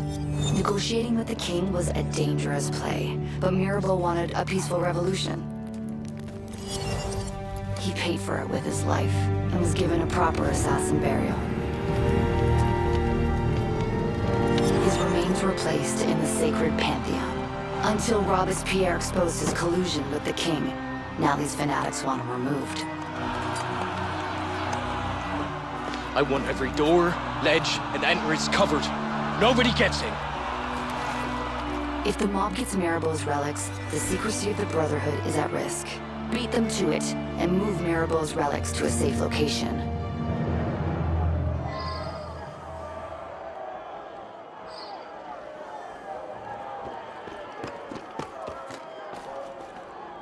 Robespierre's always there, such a good guy. I know, right? Always there. The crypt is hidden in the Pantheon's lower levels. Get inside and take a look around. At the right time. At the right location.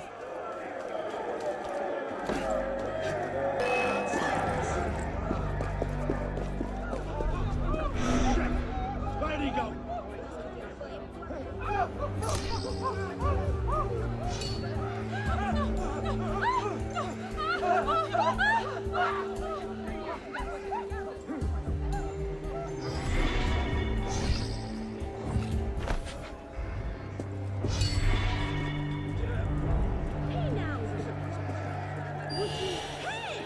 That's not yours! Someone stop him! He's a thief! He stole that from me! Get it back! Someone! Oh!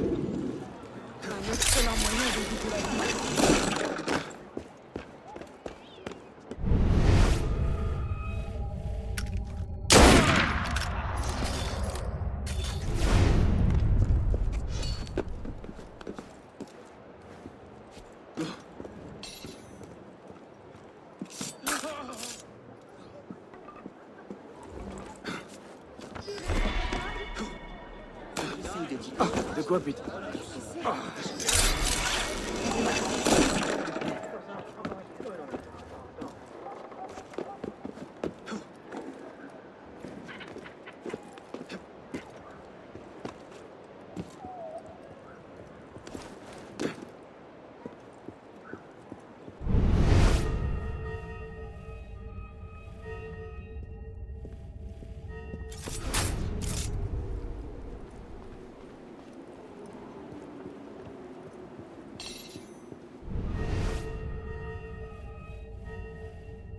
Citizen, hold a moment!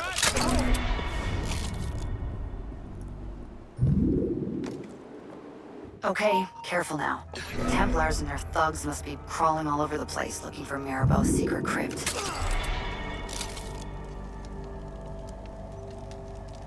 We'd better hurry up down there. Relax. National Guard is gonna be here soon, and I want to be gone by then.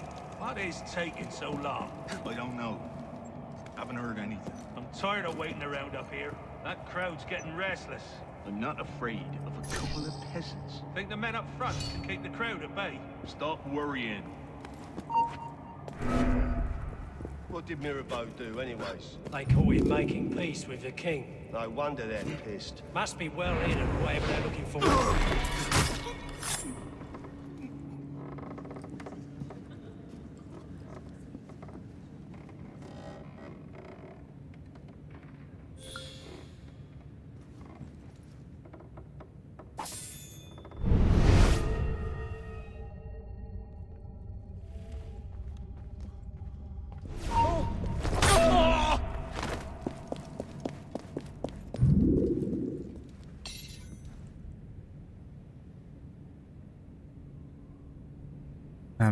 Mimic the vastness, Paris catacombs give a good excuse of it happened to be there. Plus all the historical mines. Yeah. It's definitely crazy how far the catacombs actually reach. And how a lot of it is still kind of like largely unexplored.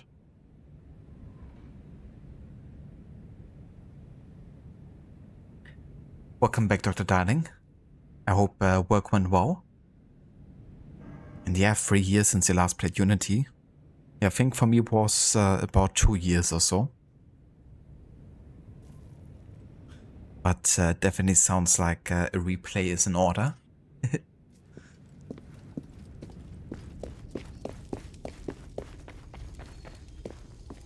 Time to find the assassin crypt. You'll have to use Eagle Vision to open it. What are we looking for anyways? Something that matches those rings. I don't see anything. See anything?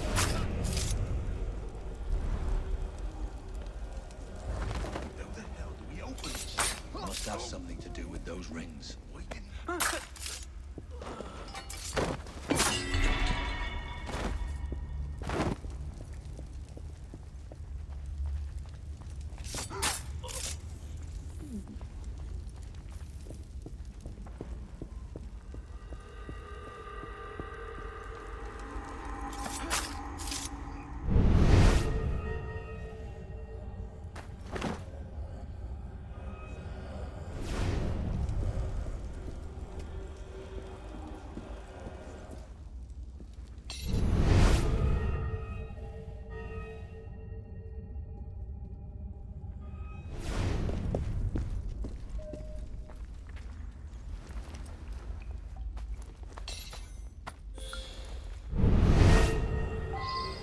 That symbol looks like it matches the one on the stone rings.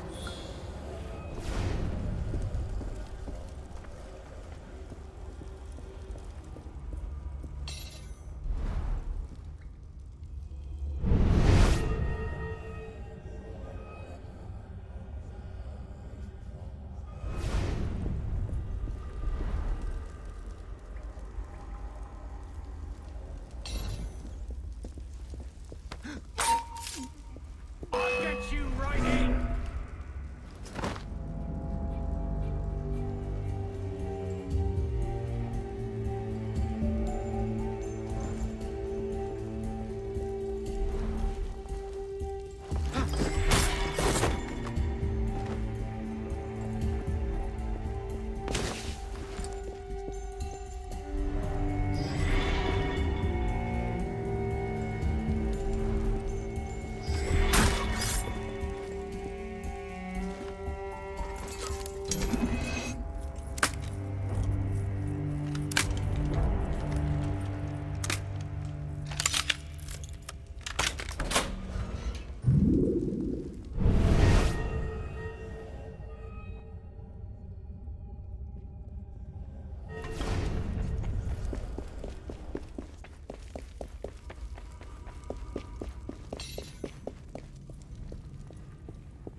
Huh.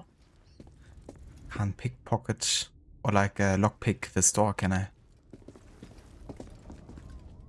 That's a bit weird.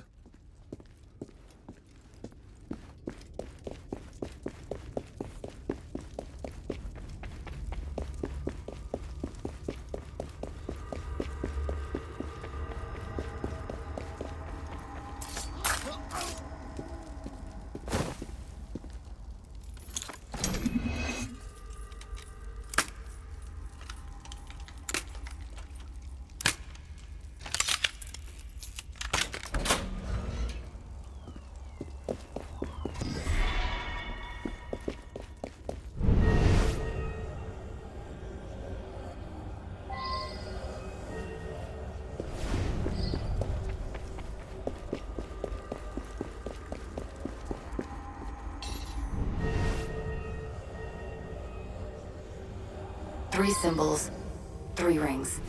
I'm sensing a pattern here.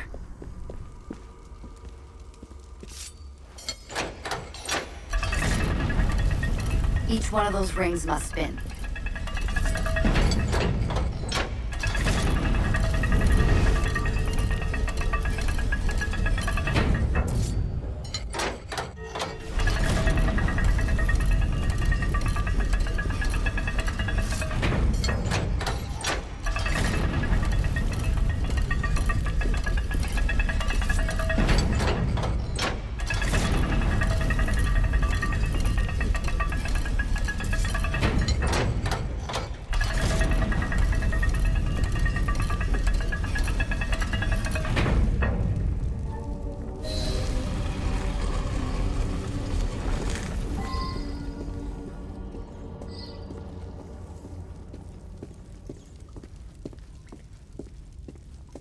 Are you sure Bishop is working for the assassins? Every time you open the wrong chest, she's like, ha, got you, sucker.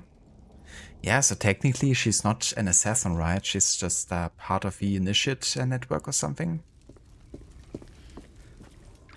So she's more like an assassin-adjacent partner. So I guess she reserves the right to roast the assassins every now and then.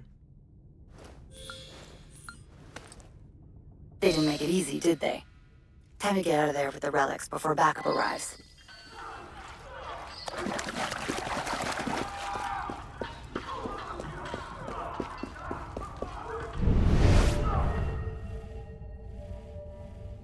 The cavalry has arrived. Looks like you're gonna have to sneak past the whole National Guard.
Rod, it's a bit annoying that Bishop's dialogue is partly written to sound as if the events are happening in real time back then and in present time. That is true, yeah. In general, you know, the modern day, like as much as this game tries to kind of like be very authentic to the original experience of Assassin's Creed, unfortunately, modern day was leaving a lot to be desired. That's quite interesting. I think they definitely planned on having more modern day and more meaningful modern day, but some of it was definitely cut out with some of the dialogue lines I found between Melanie LeMay and the Doctor. Alvaro.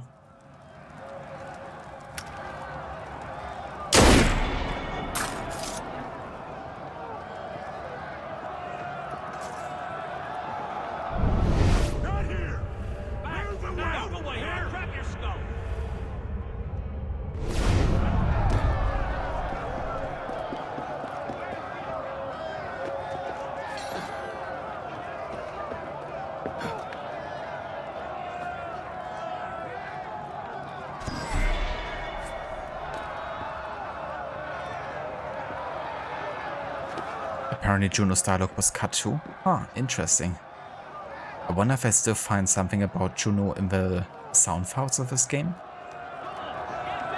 Or if it was like cut altogether?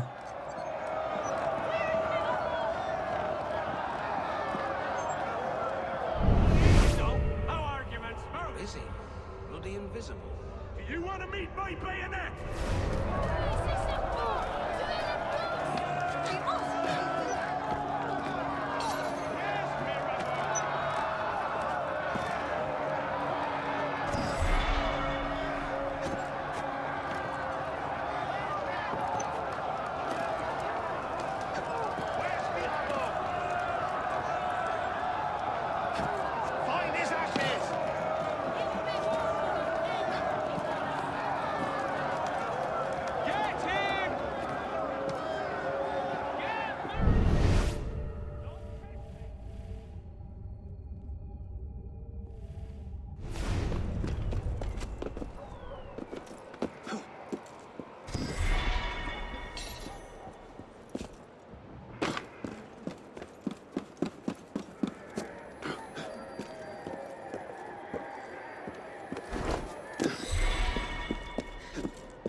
small crowd here that gathered just to shit on Mirabeau.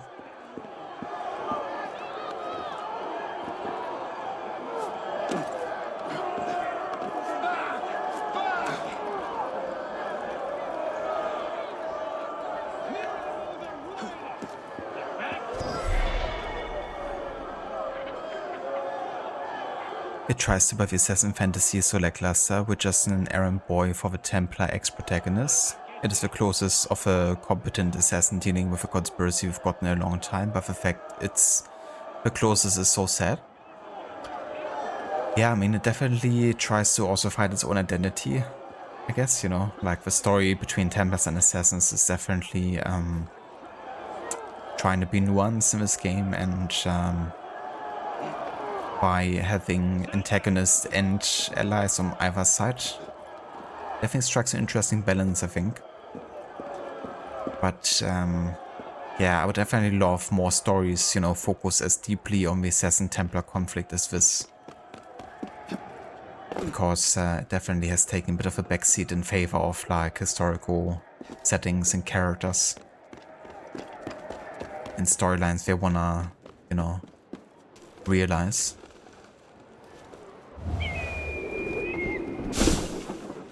Okay, next time maybe they should put Mirabeau's relics someplace a little safer.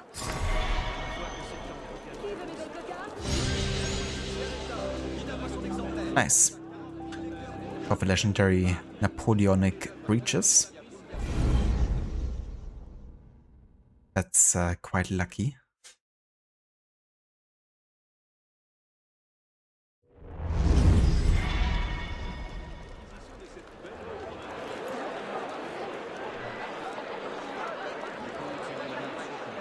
Yeah, that means we can now head to the main story and carry on with the next mission there. But first, let me check on the database entry here. Mirabeau and the Pantheon. Mirabeau's death prompted a desire to honor the great men who forged the revolution. On April 4th, 1791, the Saint Genevieve Church was transformed into the Pantheon of Great Men, with the following inscription on the building's pediment: "To its great men, a grateful nation." And yet, in 1792, when an iron chest was discovered at the Tuileries Palace containing correspondence between Louis XVI and, among others, Mirabeau, the letter was immediately discredited and removed from the Pantheon. Probably just jealous of his womanizing, I'd imagine.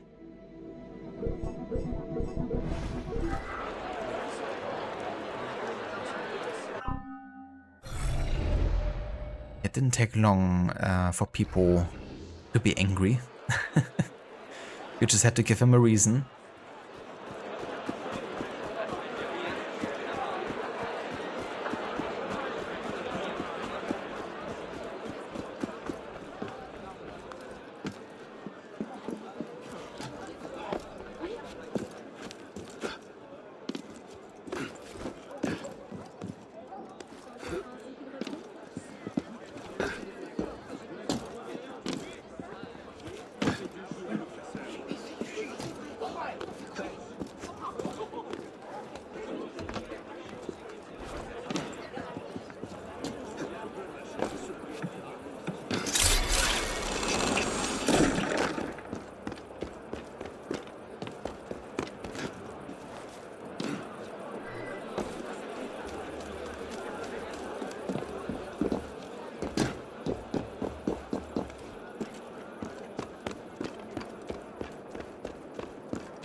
And I wonder where we already have reached the point where people coming to the series of Assassin's Creed don't even have any idea who Templars are or why they are important. I mean, if you play like, you know, Origins, Odyssey, Valhalla Shadows, you know, there's barely any Templar presence. I mean, Shadows has the most actual Templar presence because, of course, you know, Odyssey Origins, the Templars didn't even exist at that point. And Valhalla, we only really see like, you know, the first glimpse of it. It's really interesting how that faction has really taken such a backseat in a way. Because while we have the Hidden Ones, you know, being an actual like proto-assassin order, the Templars didn't really have it actually. Like, the Order of the Ancients led to the Templars formation, but it's actually very opposite to what the Templars stand for. So we're not nearly as close together as the Hidden Ones and the Assassins are.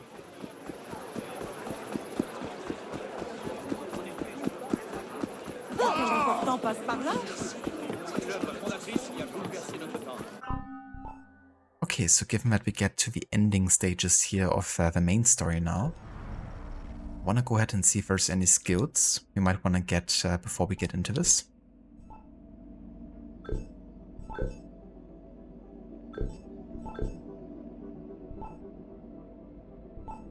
I guess we could get the next health upgrade here. Other than that, we just have a long weapon master. Let's get both of these here.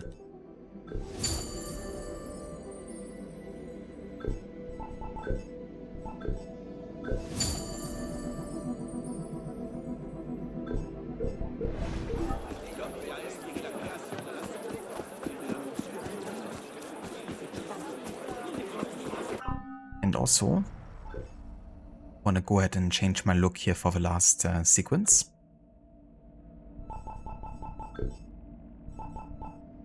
Gonna go for the classic Fearless outfit. And just take like whatever has the best stats really.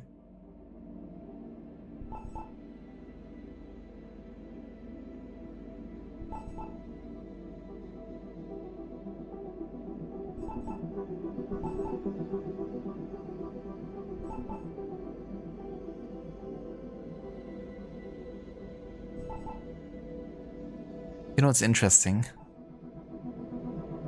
that technically the Master Bourgeois Breeches has a better stealth stat according to the game than the legendary Napoleonic Breeches, which actually have better stealth stats. It's like 8 and 15% here to 8 and 13% there. Maybe it has to do with the fact that it's like Master to Legendary outfit or like set, but the stats usually indicate, you know, whether something is like of legendary value or not. So that's quite interesting that it's actually rated worse in stealth. If it was the same, it was like understandable considering the small difference. But yeah, it's interesting. The game says it's like worse in stealth.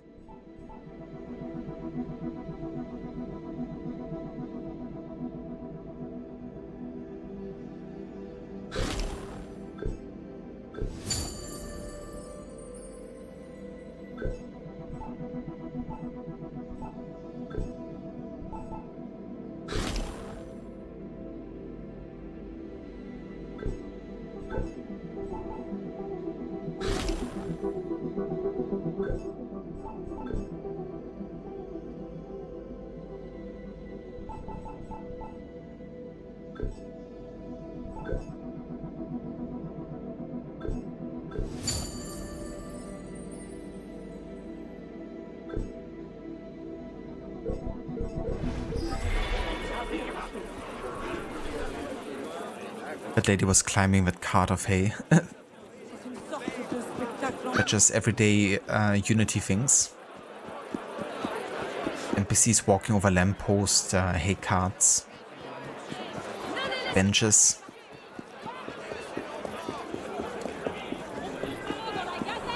The French Revolution was wild.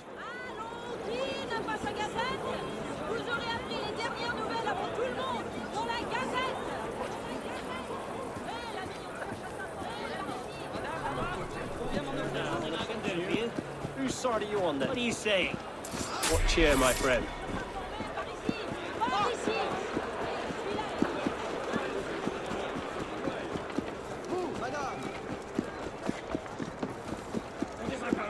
C'est distrayant.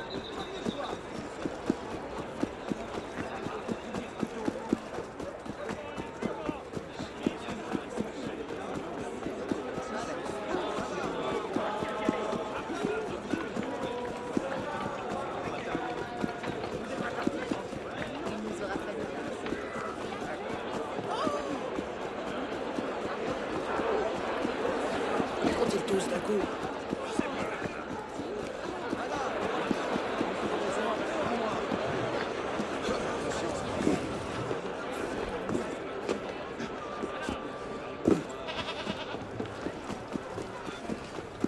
Bonjour et bienvenue.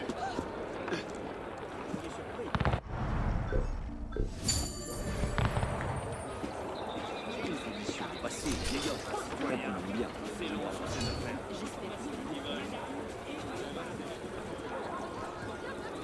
Right, so for this next mission, we're moving to the 8th of June, 1794.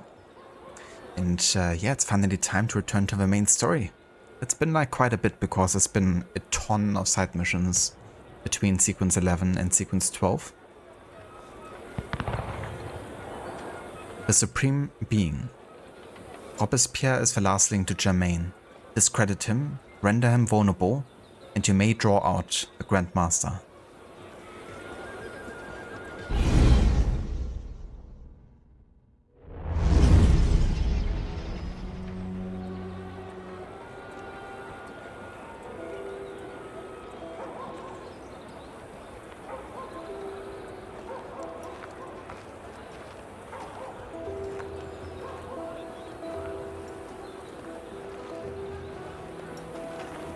What's all this? Robespierre. He's declared today a festival of the Supreme Being. A paean to the virtue of the nation and the citizens' duty toward it. Why does that sound familiar? As far as Templar doctrine goes, it's a loose interpretation. We'll never get close to him in the middle of all this. We'd best retire and wait for a better opportunity. Still thinking like an assassin. This time, I have the plan. Oh? And what would that be? Think like a Templar.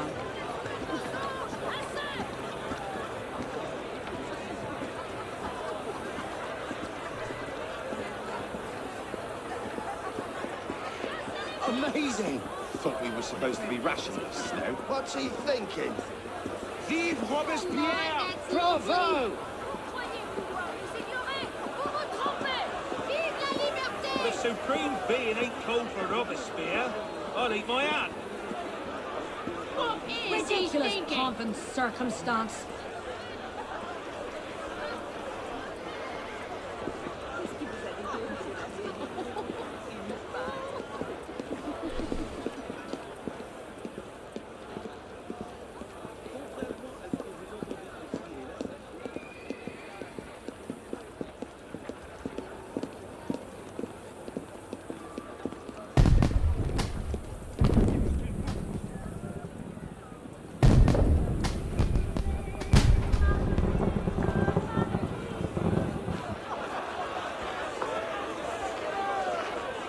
What now? Robespierre is unassailable. He's got half the guard out in force. We'll never get within 10 yards of him. Just what I said. But he's not as popular as he was. The Purgers, the Supreme Being cult. If we can discredit him, he's finished. A massive public spectacle is the perfect venue. Exactly. Paint him as a dangerous lunatic and his power will evaporate like snow in April. But we'll need some convincing evidence. I have an idea where to start. You coming? Meet me after. I have my own arrangements to make. I make me own arrangements, Elise said. The Champ de Mars. The name of this green space, literally the field of Mars, is a tribute to the Greek god of war, since its lawns were used by the French military as an exercise ground. Surrounded by ditches and trees, it was nevertheless left open to the civilian population. and even served as an occasional playground for Parisian balloonists. It was thus a favored leisure spot in Paris, and would be the scene of the revolution's key moments starting from 1790. On July 14th, 1790, despite heavy rain, a crowd of some 300,000 attended the Fête de la Fédération in honor of the anniversary of the storming of the Bastille. Sounds lovely. We must visit. In November 1793, former mayor of Paris, Jean-Sylvain Bailly, was tortured for 2 hours by a frenzied mob in one of the field's ditches before being beheaded by a purpose-built guillotine. His execution was intended as an expiatory ceremony. Actually, I leave it. On June 8th, 1794, the Champ de Mars also hosted the Feast of the Supreme Being, devised and celebrated by Robespierre, subsequently frowned upon as a parody by his Jacobin colleagues, and which would hasten his downfall. Leveled and extended, it would offer Gustave Eiffel the perfect spot for a giant steel structure 140 years later. Thereafter, the Champ de Mars served as the setting for princely weddings, national workshops, and horse racing, followed by concerts and imposing firework displays in the 20th century. That's cool, so this is where the Eiffel Tower will stand later, and I guess technically where the World War II Helix Rift took place.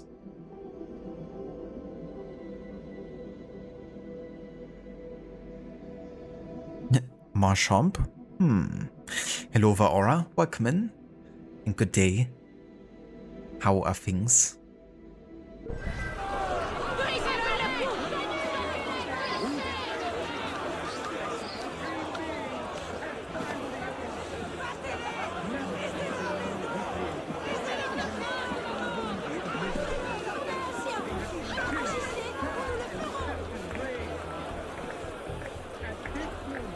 Okay, so we gotta sabotage at least one alarm bow here. In order to raise its thoughts and vows to the great being who gave it the mission to undertake these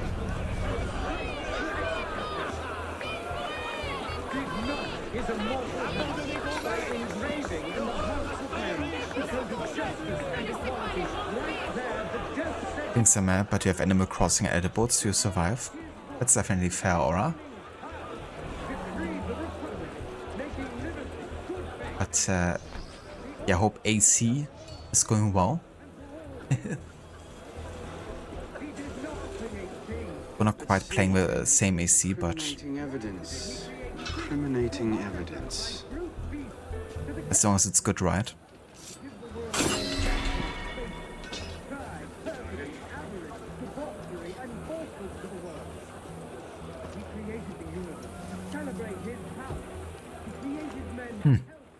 Arno looks a bit different. Tallien, Bourdon. These are all deputies of the National Convention. Lists of political figures written in the hand of a man fond of sending his rivals to the guillotine. Yes, you should do nicely.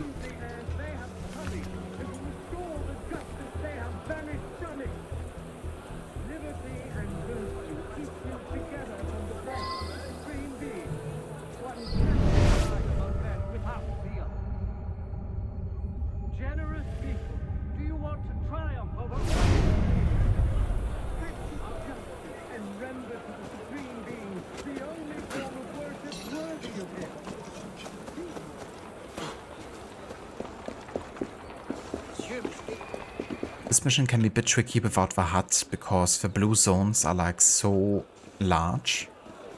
It's very difficult knowing when exactly you're stepping into them and when not. Get back here! I'll tape your skull and I will!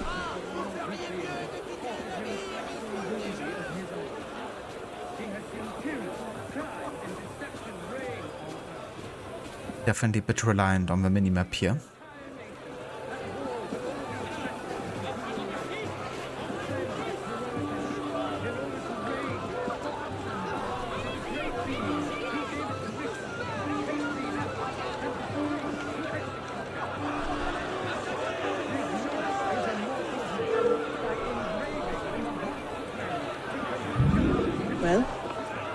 list of names.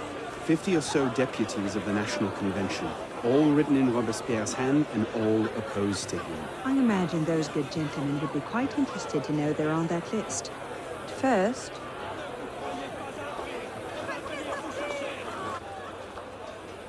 Monsieur Robespierre brought his own refreshments.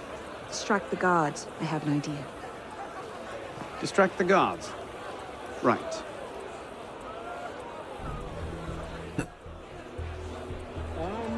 As easy as pie. Just distract the guards. And at least can't be detected. They can no more tear the world from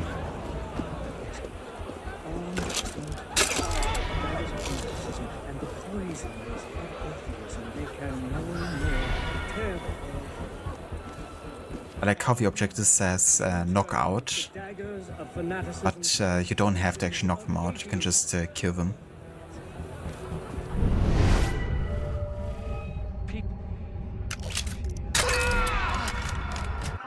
Fuck. I didn't think they would like immediately spot me.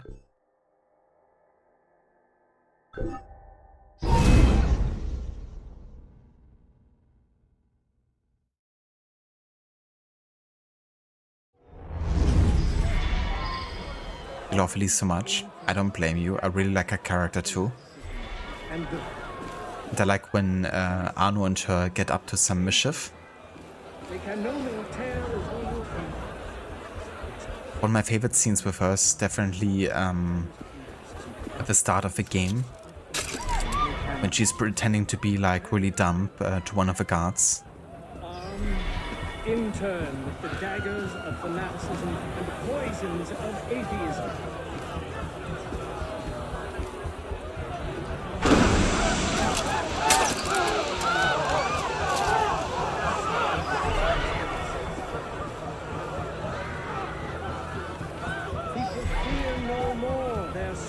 People fear no more their sacrilegious conspiracies.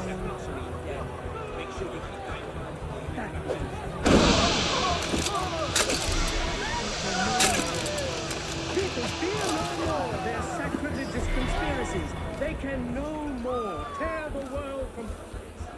People fear no more their sacrilegious conspiracies.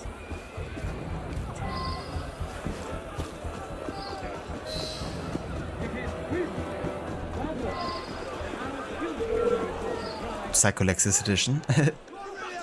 Well, if I can kill, I'm gonna kill, right? It's just common sense.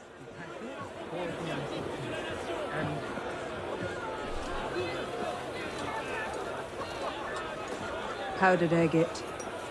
Causes hallucinations. This will make him look mad.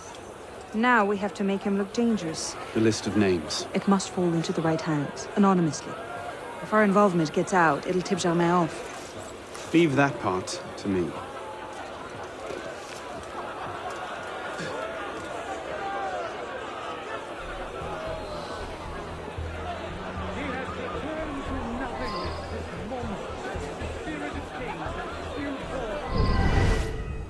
Let all the crimes and ills of the world disappear with him.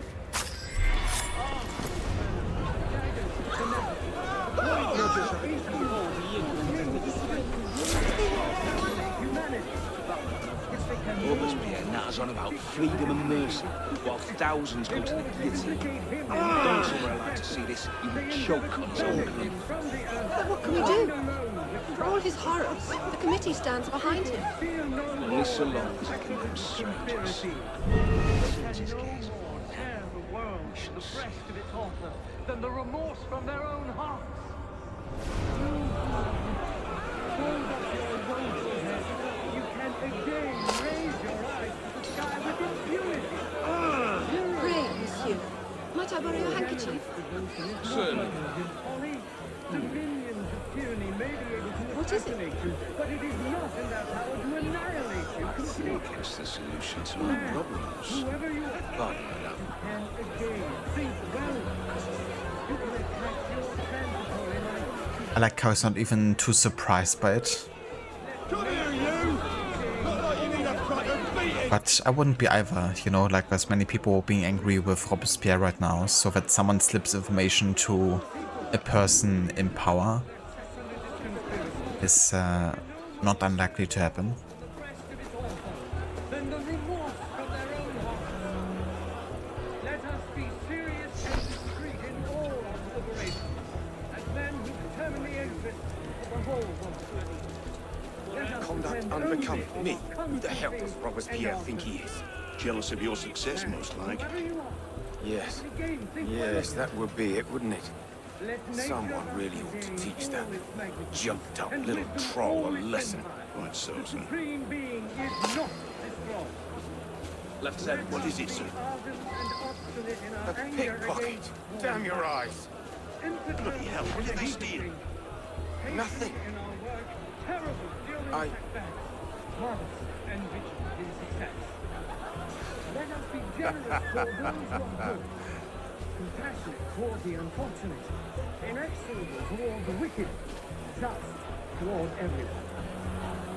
Let us not count on unalloyed prosperity, triumph without obstacles, or on anything that depends upon the fortune or perversity of another. You who are restless, hold up your voice. You can again raise your eye up high with impunity. Let us not count on unalloyed prosperity, triumph without obstacles, or on anything that depends upon the fortune or perversity of another. Let us be ardent and obstinate in our anger against humankind. Look at that strutting cult of the supreme being in being. So take care, someone will hear. And if they do, Robespierre is popular, but he's not God, no matter what he thinks. He can't touch him. Even so, nothing. A change is coming soon. All it requires is the proper spark to Quelle chance j'ai aujourd'hui. Allez, vous allez tuer quelqu'un. C'est un droit, mais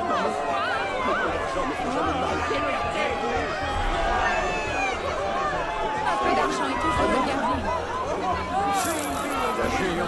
That should set things in motion. What's that?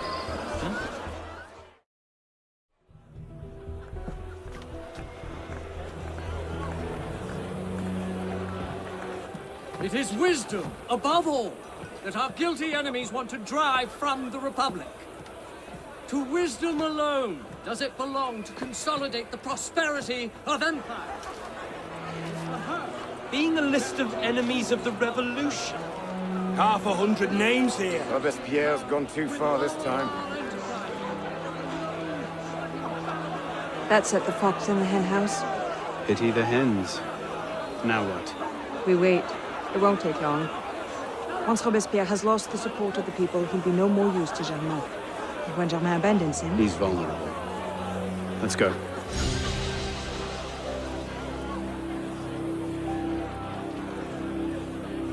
Very nice. We got don't let the least get detected and the alarm bell sabotaged.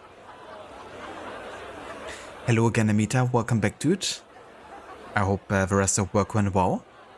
And yeah, Unity's going good. We got all the side stuff done between sequence 11 and 12. So we now got to do the next main story mission. And yeah, getting very close now to finishing the main story in general.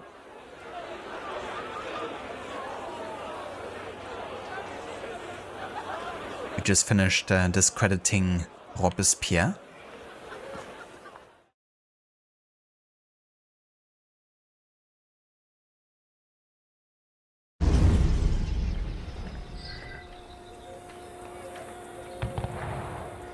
Alright, but before we do the next main story mission, we actually got 2 side quests coming up first. Down your raving like a madman!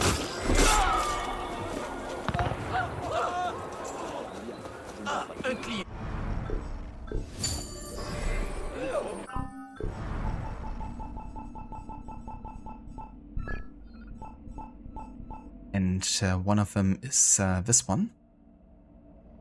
Iscariotte the Giant. Towering figure terrorizes neighborhood. Protect your children. Citizens are forced to pay homage to this horrific figure who stalks the streets and alleyways of a Port Saint-Denis neighborhood, north of a temple. There's no one capable of stopping such a monster. Well, maybe me.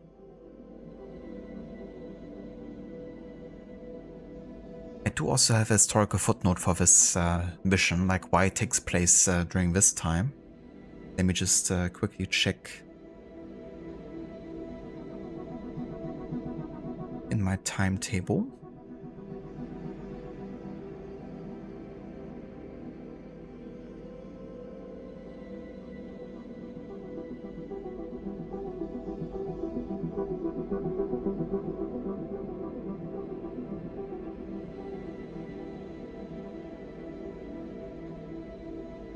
Okay, so the reason it's placed at this point is that during the memory, a civilian mentions the Supreme Being, and the cult of the Supreme Being, which was just what was showcased in the main story, was very, very short-lived because it only existed for under 2 months.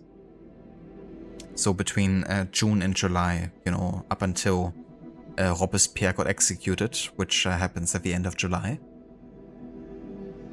So that's why it's, you know, of course likely it has to have taken place between June and July, but very likely mid to late June. So that's like directly connected to the main story mission we just played.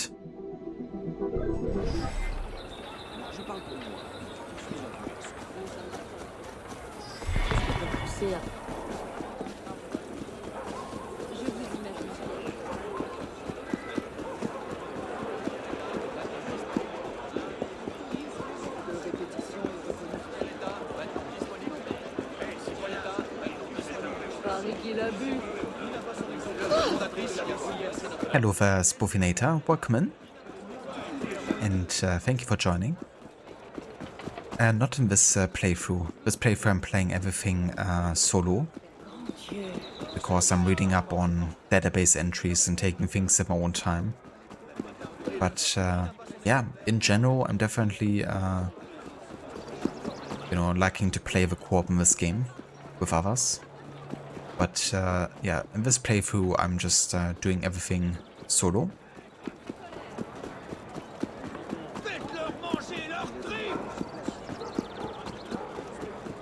Come over here for a minute. Are you a royalist? What do you want?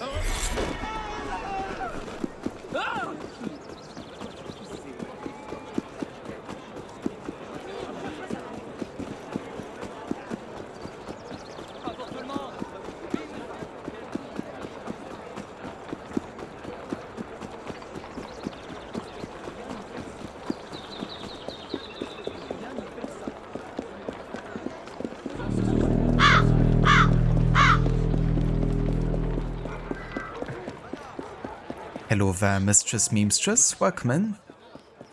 Thank you so much for the raid, and welcome in, raiders. Oh yeah, I think for some reason my shoutout is still not working. I think Streamlabs is having issues at the moment. Thank you so much for giving the shoutout to Mistress Memestress for Rod.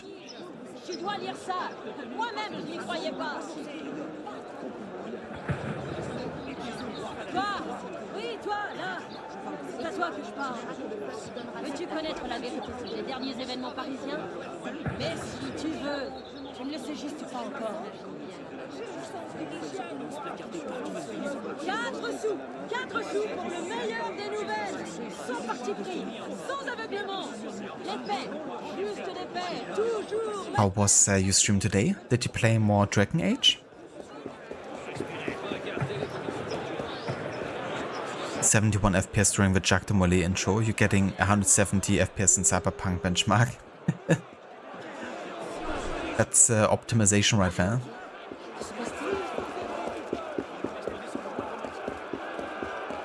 Are you playing Cyberpunk with upscalers for? Because I wonder if it's like a native performance or not.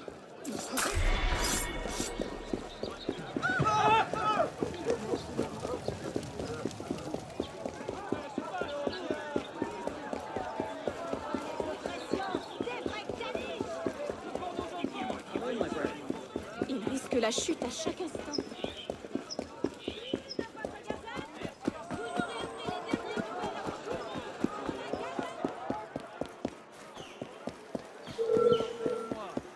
Upscaling to 1440p and fake frame gen.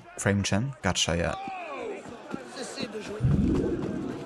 Yeah, that would definitely be a good boost to the FPS.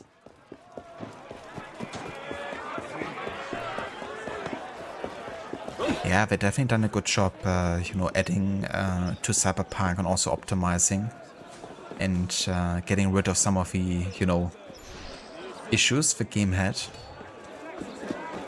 When I played it on the Xbox version, I had a pretty good time, like technically speaking. It ran really well.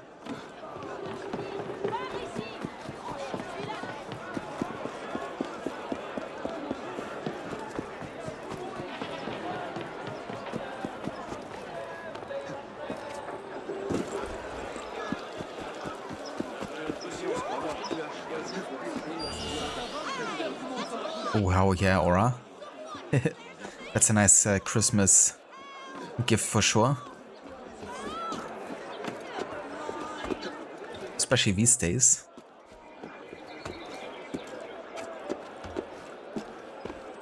But yeah, I can't wait to play Cyberpunk myself again. And this time, you know, play it on my new system with a new graphics card and a new CPU and all that. It's gonna be a thing of beauty, I think.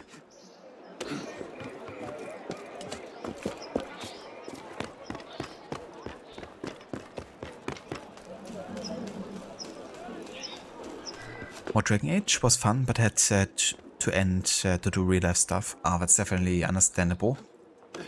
I'm glad you had a good time with it. And yeah, if you have to go and take care of it, you know, real life stuff, definitely do so. Thank you again so much for the raid. Holy shit, that jump.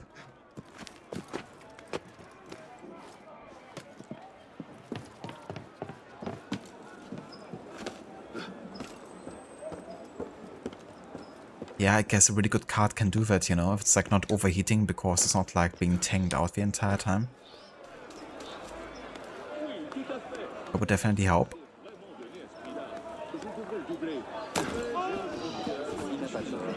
Nous sommes d'accord.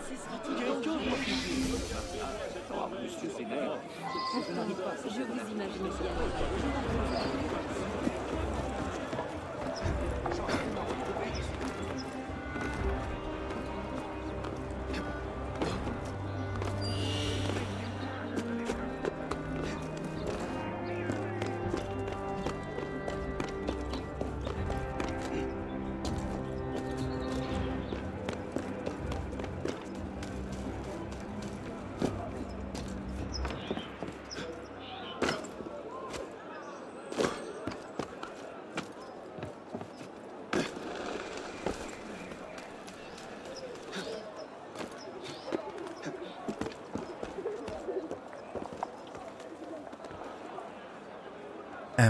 What was the command for the awesome timeline spreadsheet? Also maybe worth considering commands in the about section. That's a good point actually. I should add like a link specifically for the timeline. If you type in ! historical, you should be able to get the command running, I think.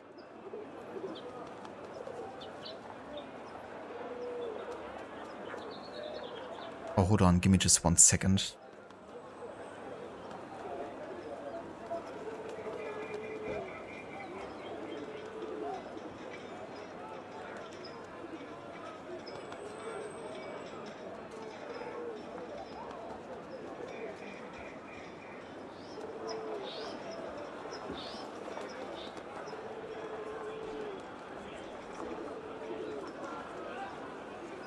Ah yeah, I'm so sorry, I actually had it disabled.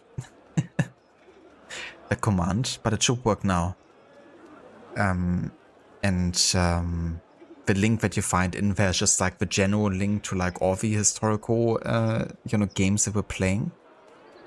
And if you look into that spreadsheet, you will see on the right side a column for detailed timelines. So if you look for AC Unity there, then you're gonna be able to find the link for the the current game we're streaming.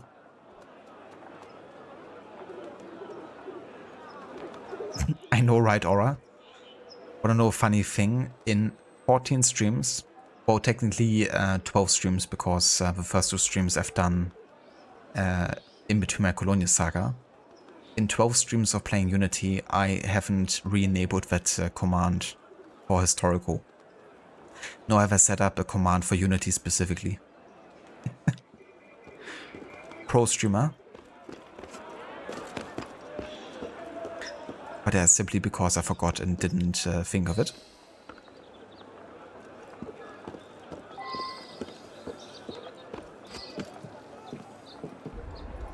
Cheers, Rod. Thank you for doing that.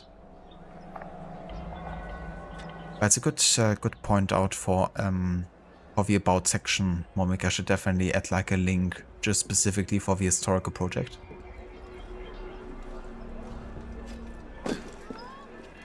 If, you know, people are curious. I know, right, Aura?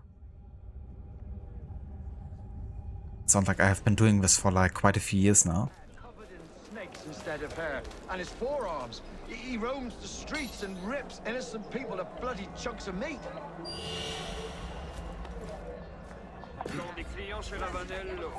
He sniffs the air as if hunting prey. He tracked a man down today, killed him where he stood.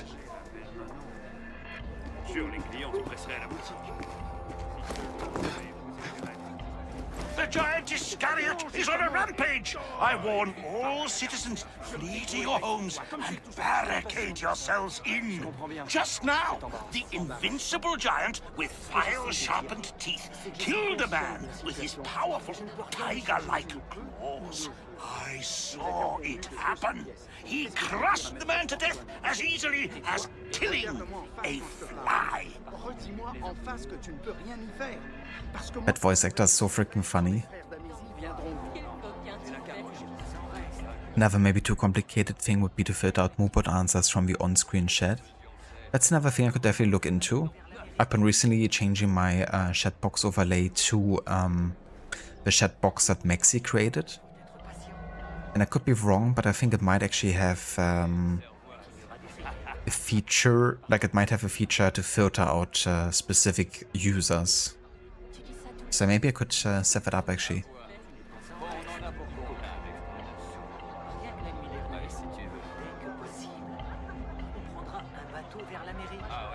But yeah, thank you for the suggestions, Momik.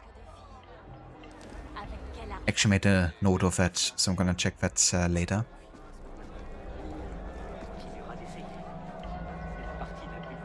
Yeah, Cheetah is like a part of a bigger project I'm doing. I started this 2.5 years now ago, I think.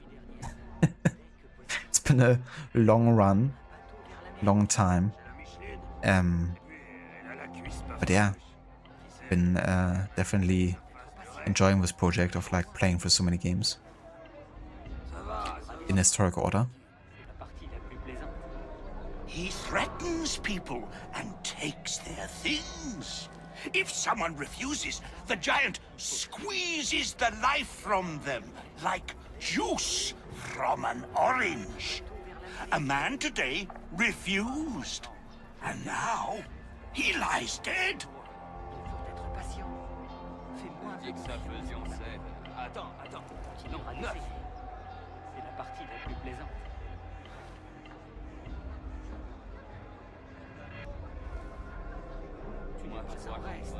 Also, give me just 1 second.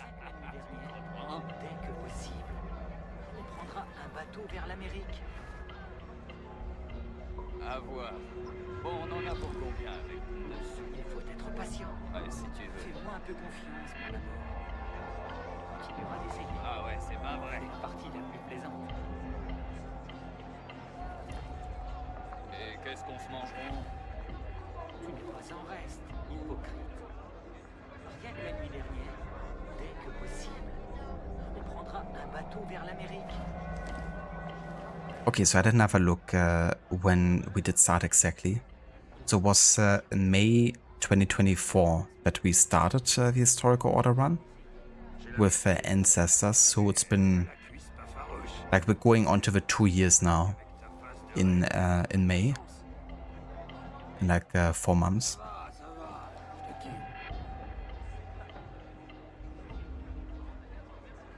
Not their things.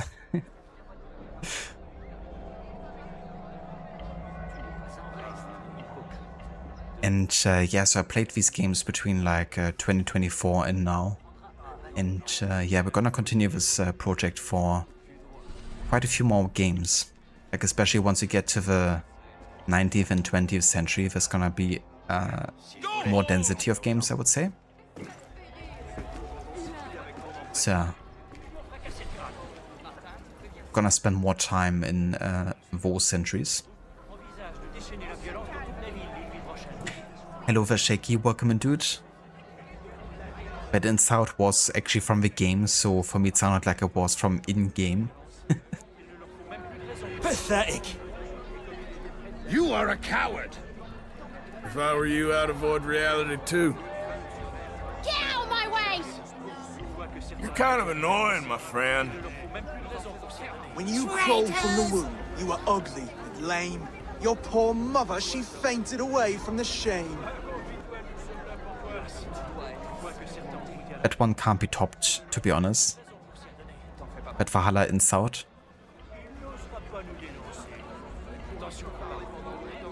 What in God's name is that?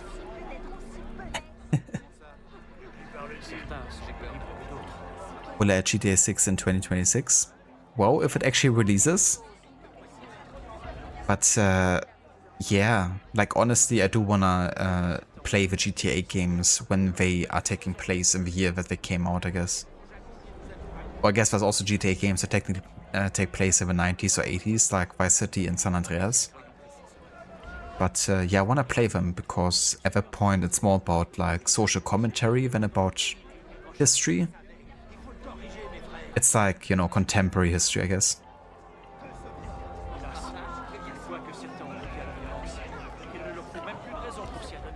In terms of historical timeline duration, you've been going for millions of years by now. That is very true, yeah. For more than 10 million years now. I know, right, Aura? At that point you can't get anything better, really, than that in South. Yes, a giant. He killed a man. Huge. Blue and green skin. Dressed in black. Terrifying. Oui, puis-je quelque chose pour vous, citoyen?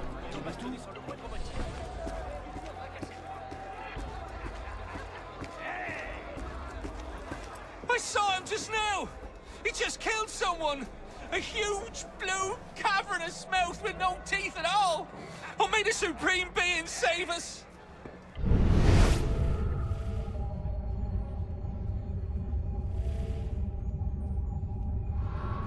Poppin' Jay! Okay, that's an insight I will never recover from.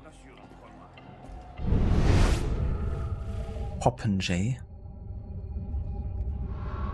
Call me anything you want, but not Poppin' Jay.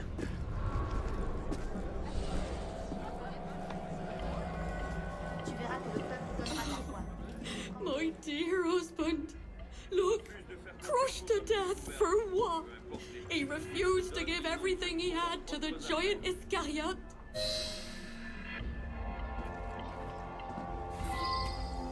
The body has a series of broken ribs, as if crushed to death by a terrific force. I know, right? So many Brits in France. What's that about?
Shall I confuse him by disguising myself into him?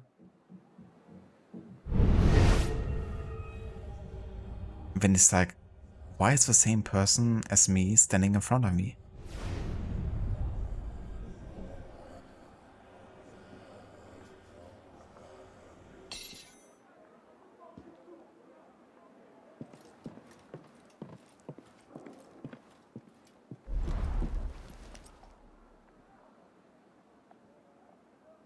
And I hate how this crazy giant monster is just a man, a large man, but a man. He's not even blue. Yeah, I think a lot of it might stem from the fear and his actions rather than his appearance. But yeah, he doesn't look as menacing as described maybe. But still definitely menacing. Look at me, I'm the giant, I know. Would be funny if he would actually greet us, because sometimes they do that to like allies.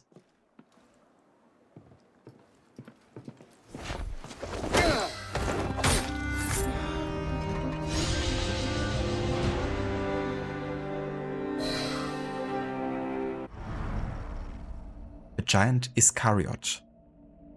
At the beginning of July 1789, a rumor spread throughout Paris concerning the giant Iscariotte.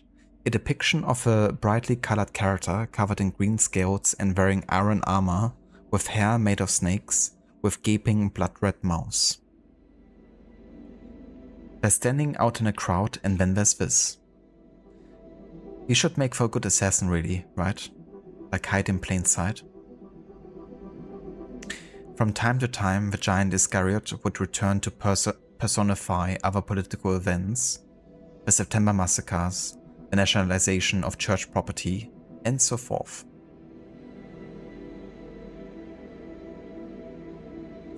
Yeah, he did a bit of breakdance there at the end. Wanted to go out with a bang. With a nice performance. Indeed, Rod. Get wrecked. A letter? For me? Not so big now, is he?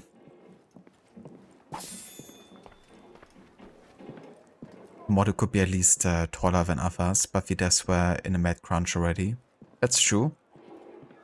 They probably had like a huge list of things they still had to finish and didn't get to in time. But yeah, it would make sense to make him like at least taller for sure.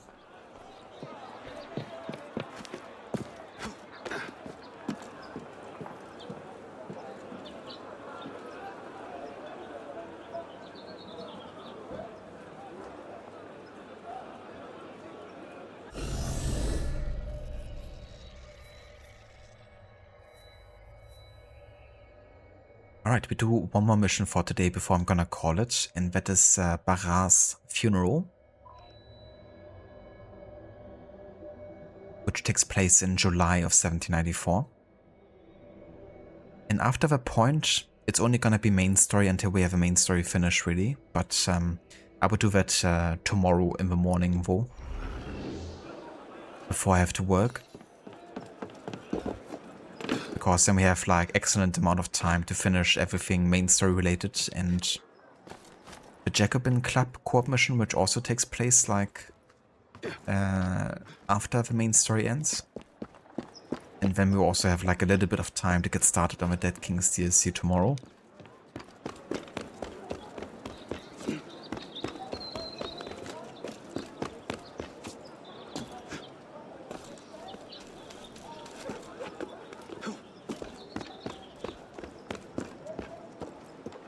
Yeah, that's another thing I also kind of like thought about, the fact that they often tend to have characters be like the same size, because it makes it so much easier to actually program, depending on the context.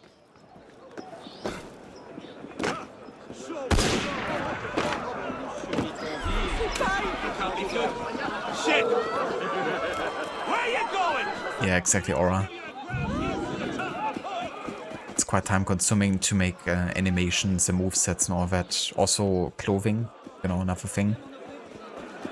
If you have like different size models.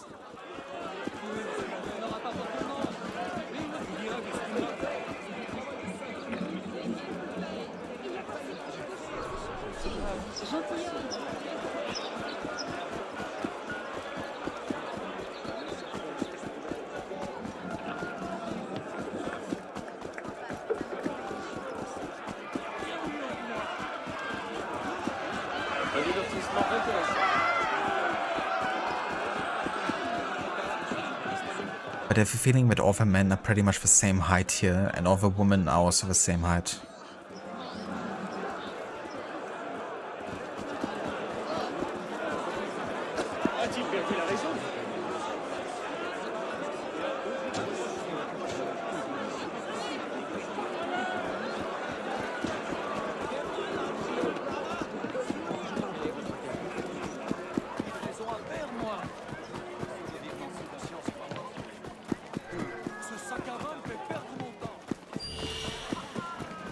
Stand here while you insult me. Excuse me.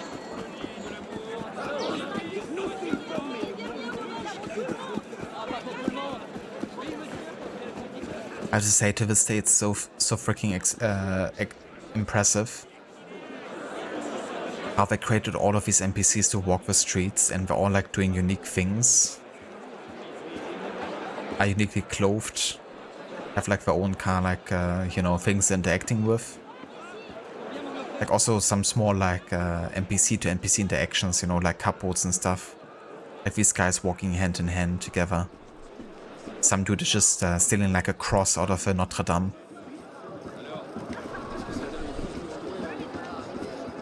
Have like a dude selling like, you know, chairs in the middle of the street.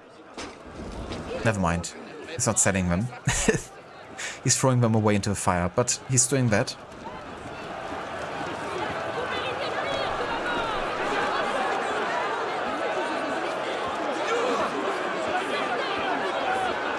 And you have like the massive crowd of people protesting.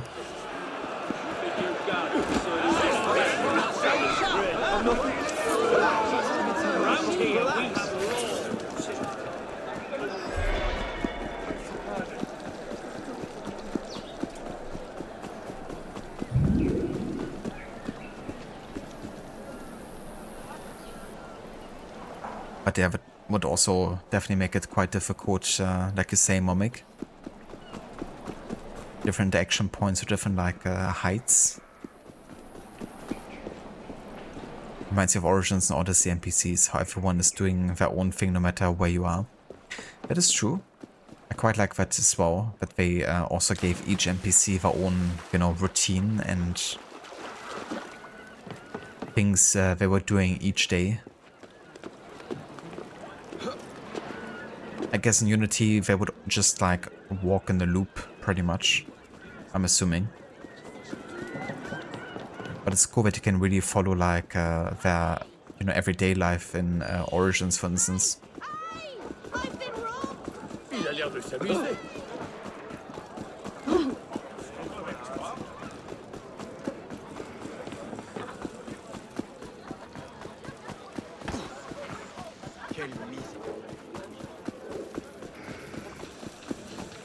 But Darling tried starting Unity. Some cutscenes have no sound, others have volume that's too low. Huh. That's really odd. And I assume you looked into your audio settings for the game?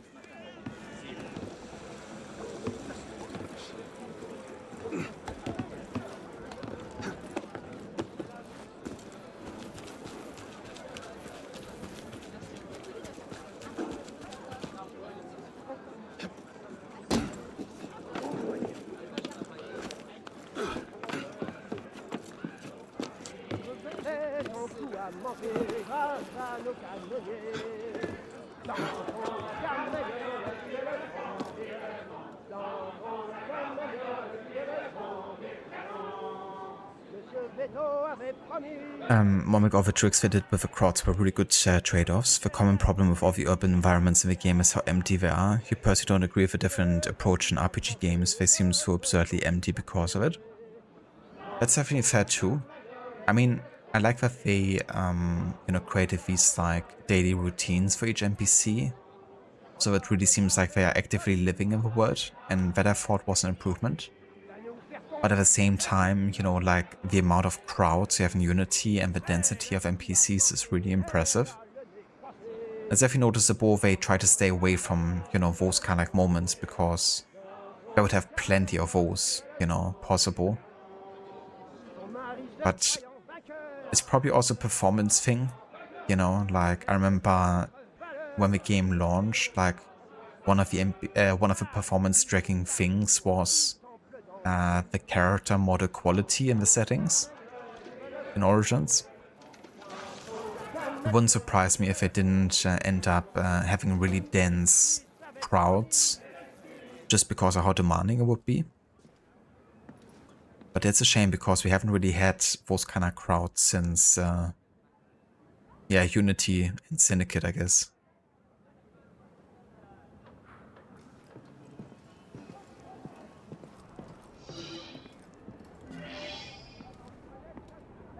Defend the funeral procession of Joseph Bara.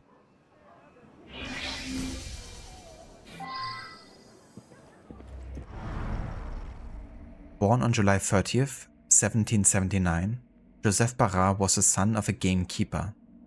His two brothers had been sent to the borders to fight the Prussians, while Joseph, too young to join the army, was sent to the Vendée as a drummer boy. He died in an ambush near Jalais, and it was probably a simple horse theft gone awry. Nevertheless, a legend grew that counter-revolutionaries had tried to force him to declare, "Long live the king," to which he retorted, "Long live the republic," for which he was killed. The image of a fallen boy was seized upon by Robespierre himself, proclaiming, "Only the French have 13-year-old heroes." Bara was interred in the Pantheon as a hero of the revolution, and in December 1793, painter Jacques-Louis David completed his work entitled The Death of Joseph Bara.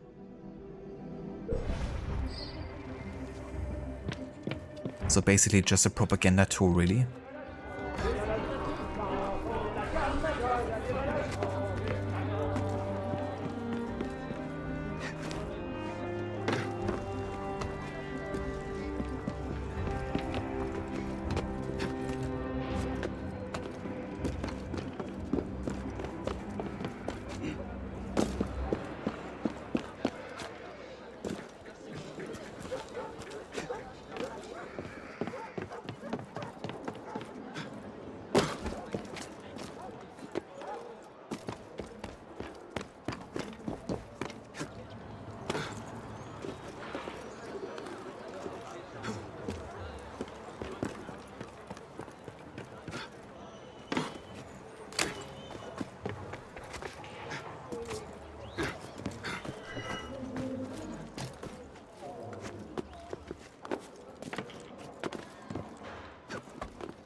Playing Unity like this. I don't blame you if you're not having like proper sound. I really wonder what's causing it because I never had that issue before with the game. What you could try is maybe verifying the game files in the launcher if that's any help. But that would be weird because I reckon you just install the game, right, and haven't really done anything since then. But I wonder if something has been maybe corrupted in the download or something. If it's not like setting related.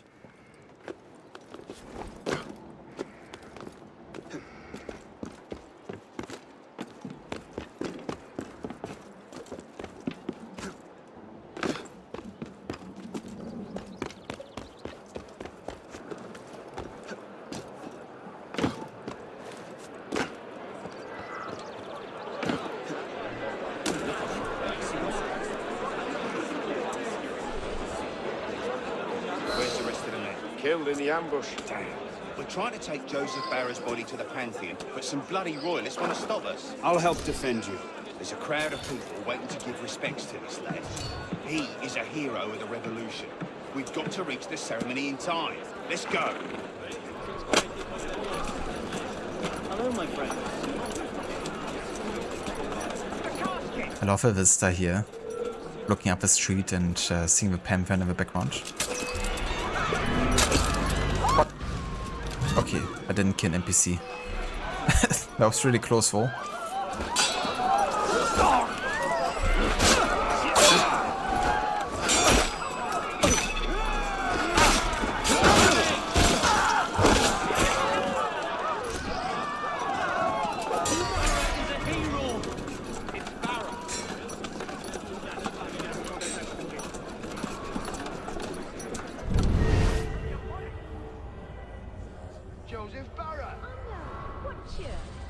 Hey, Arno.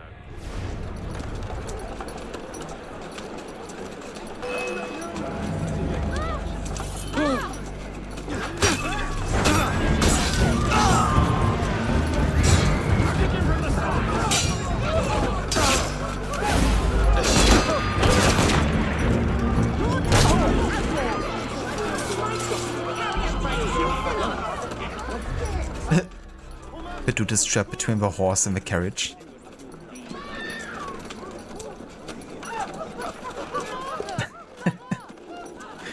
He's gonna join us, even if he doesn't want to.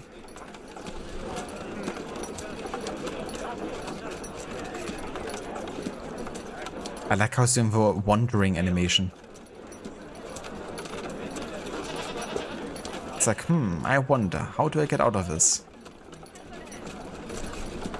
How are you, friend?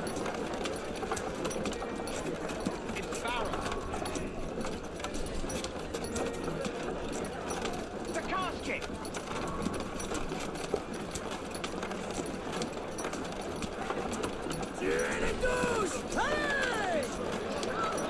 What the hell is that? What the hell was that? I know, right, Arno? For this point, I think Arno should be used to all these kinds of glitches. That he's seeing. Thank you, citizen, for defending the memory of this young hero of France. You have no business here. Come along. Yeah, you try it. Now that the remains of Joseph Bara have arrived, we can begin. Though Joseph Bara was hardly more than a child, he served the revolution as a hero in Vendée. When royalists demanded his horse, he refused to give it up. They killed him for it. Faithful to the people of France, Bara cried, "Long live the Republic!" With his dying breath, I agree with Robespierre when he says, "Only the French have 13-year-old heroes." Long live the king! Die, traitors! More royalists! To arms, men, for the memory of Bara! To arms! For Bara!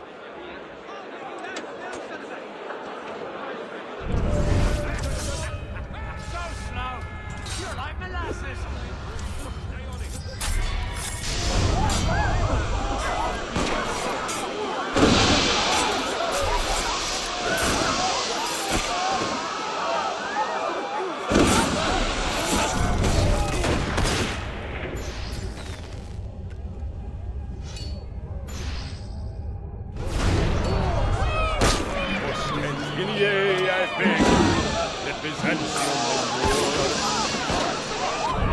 Constantine's corpse would come had not Stamboul the door.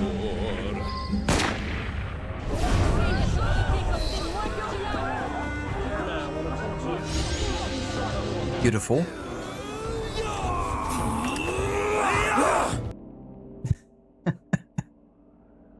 Ah, fucking hell. That chant. That's like from Valhalla, I'm pretty sure, like the getting ready for a raid sound or like a conquest battle sound. When they're kind of like gathering in a circle and they're like hyping each other up. But Irene style could also definitely be worth considering. I know, right, Aura, it's like a terrible place to be stuck. But not the worst either. The man does his best moonwalk he can, and I'm like, wandering animation. That's true. I should have given him the credit that he deserved.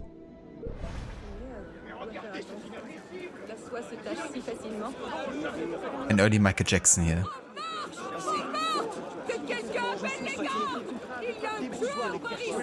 Alright, so that means we have now officially finished all of the side content that happens before the end of the main story. But as you can see, we still have quite a bit to go. That is because between the main story ending, Dead Kings and all that, beyond that, you know, is definitely quite a bit more of a French Revolution happening. It actually goes on until 1799, and we're only like 5 years into it now at this point. So the rest of the side content will basically cover the finishing events of the French Revolution. Now the Jacobin raid happens right at the end of the main story, like it's the mission happening right after we finish the main story. And then the Inferno Machine happens in like almost 1800, I think, like very late in the timeline. And yeah, then we still have 2 social club missions, so not too bad. We got most of them finished now at this point. And we definitely still have quite a lot of Paris stories happening. A good chunk. Most of them will involve Napoleon and like all the kind of like romantic, like his romantic life where we have to keep track of and help him with. Which, to be honest, are not my favorite Paris stories. And there's also definitely still some murder mysteries that will also happen. Yeah, and we also still have the Paris stories with the crazy psychic lady. Because even though we can do them quite early in the game, because they happen to be in the city center, they don't happen until the 1810s. Because that's when the woman historically was active with said prophecies. But yeah, we're gonna take care of that next time. And for today, this is gonna be where we'll call it for the stream.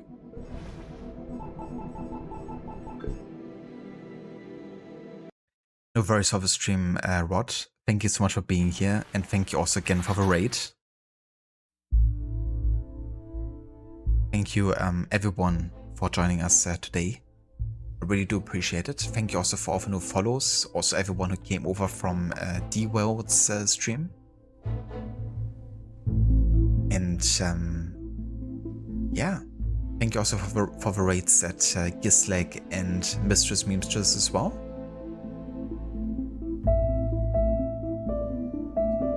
No worries, Aura. Thank you for joining. I hope the rest of the day goes well.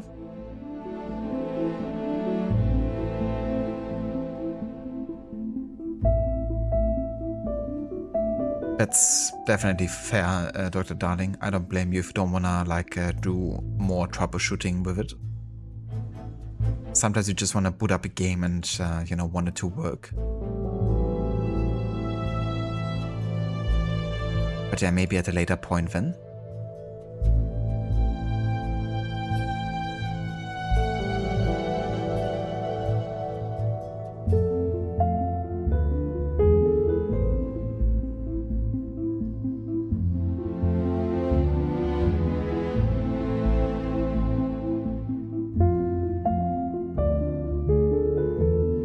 Okay, we're gonna go ahead and raid over to Oliver, sorry.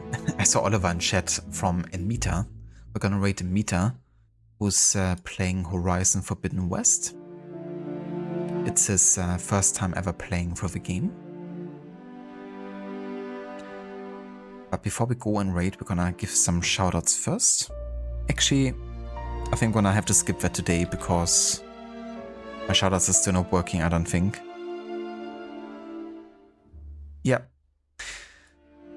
Or not. Okay, then I'm gonna troubleshoot that and see if I get it working until next time. Thank you for putting the raid emotes into chat, Rod. I appreciate it, dude.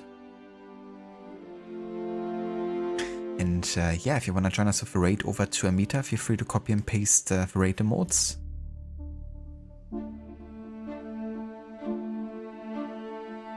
My cat jump didn't work during my break either. Oh yeah, the kind of like on-screen GIFs I disabled completely, like they're not supposed to work.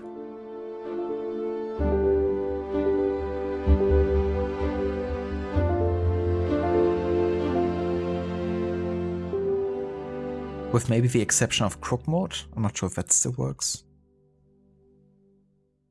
Oh yeah, that still works.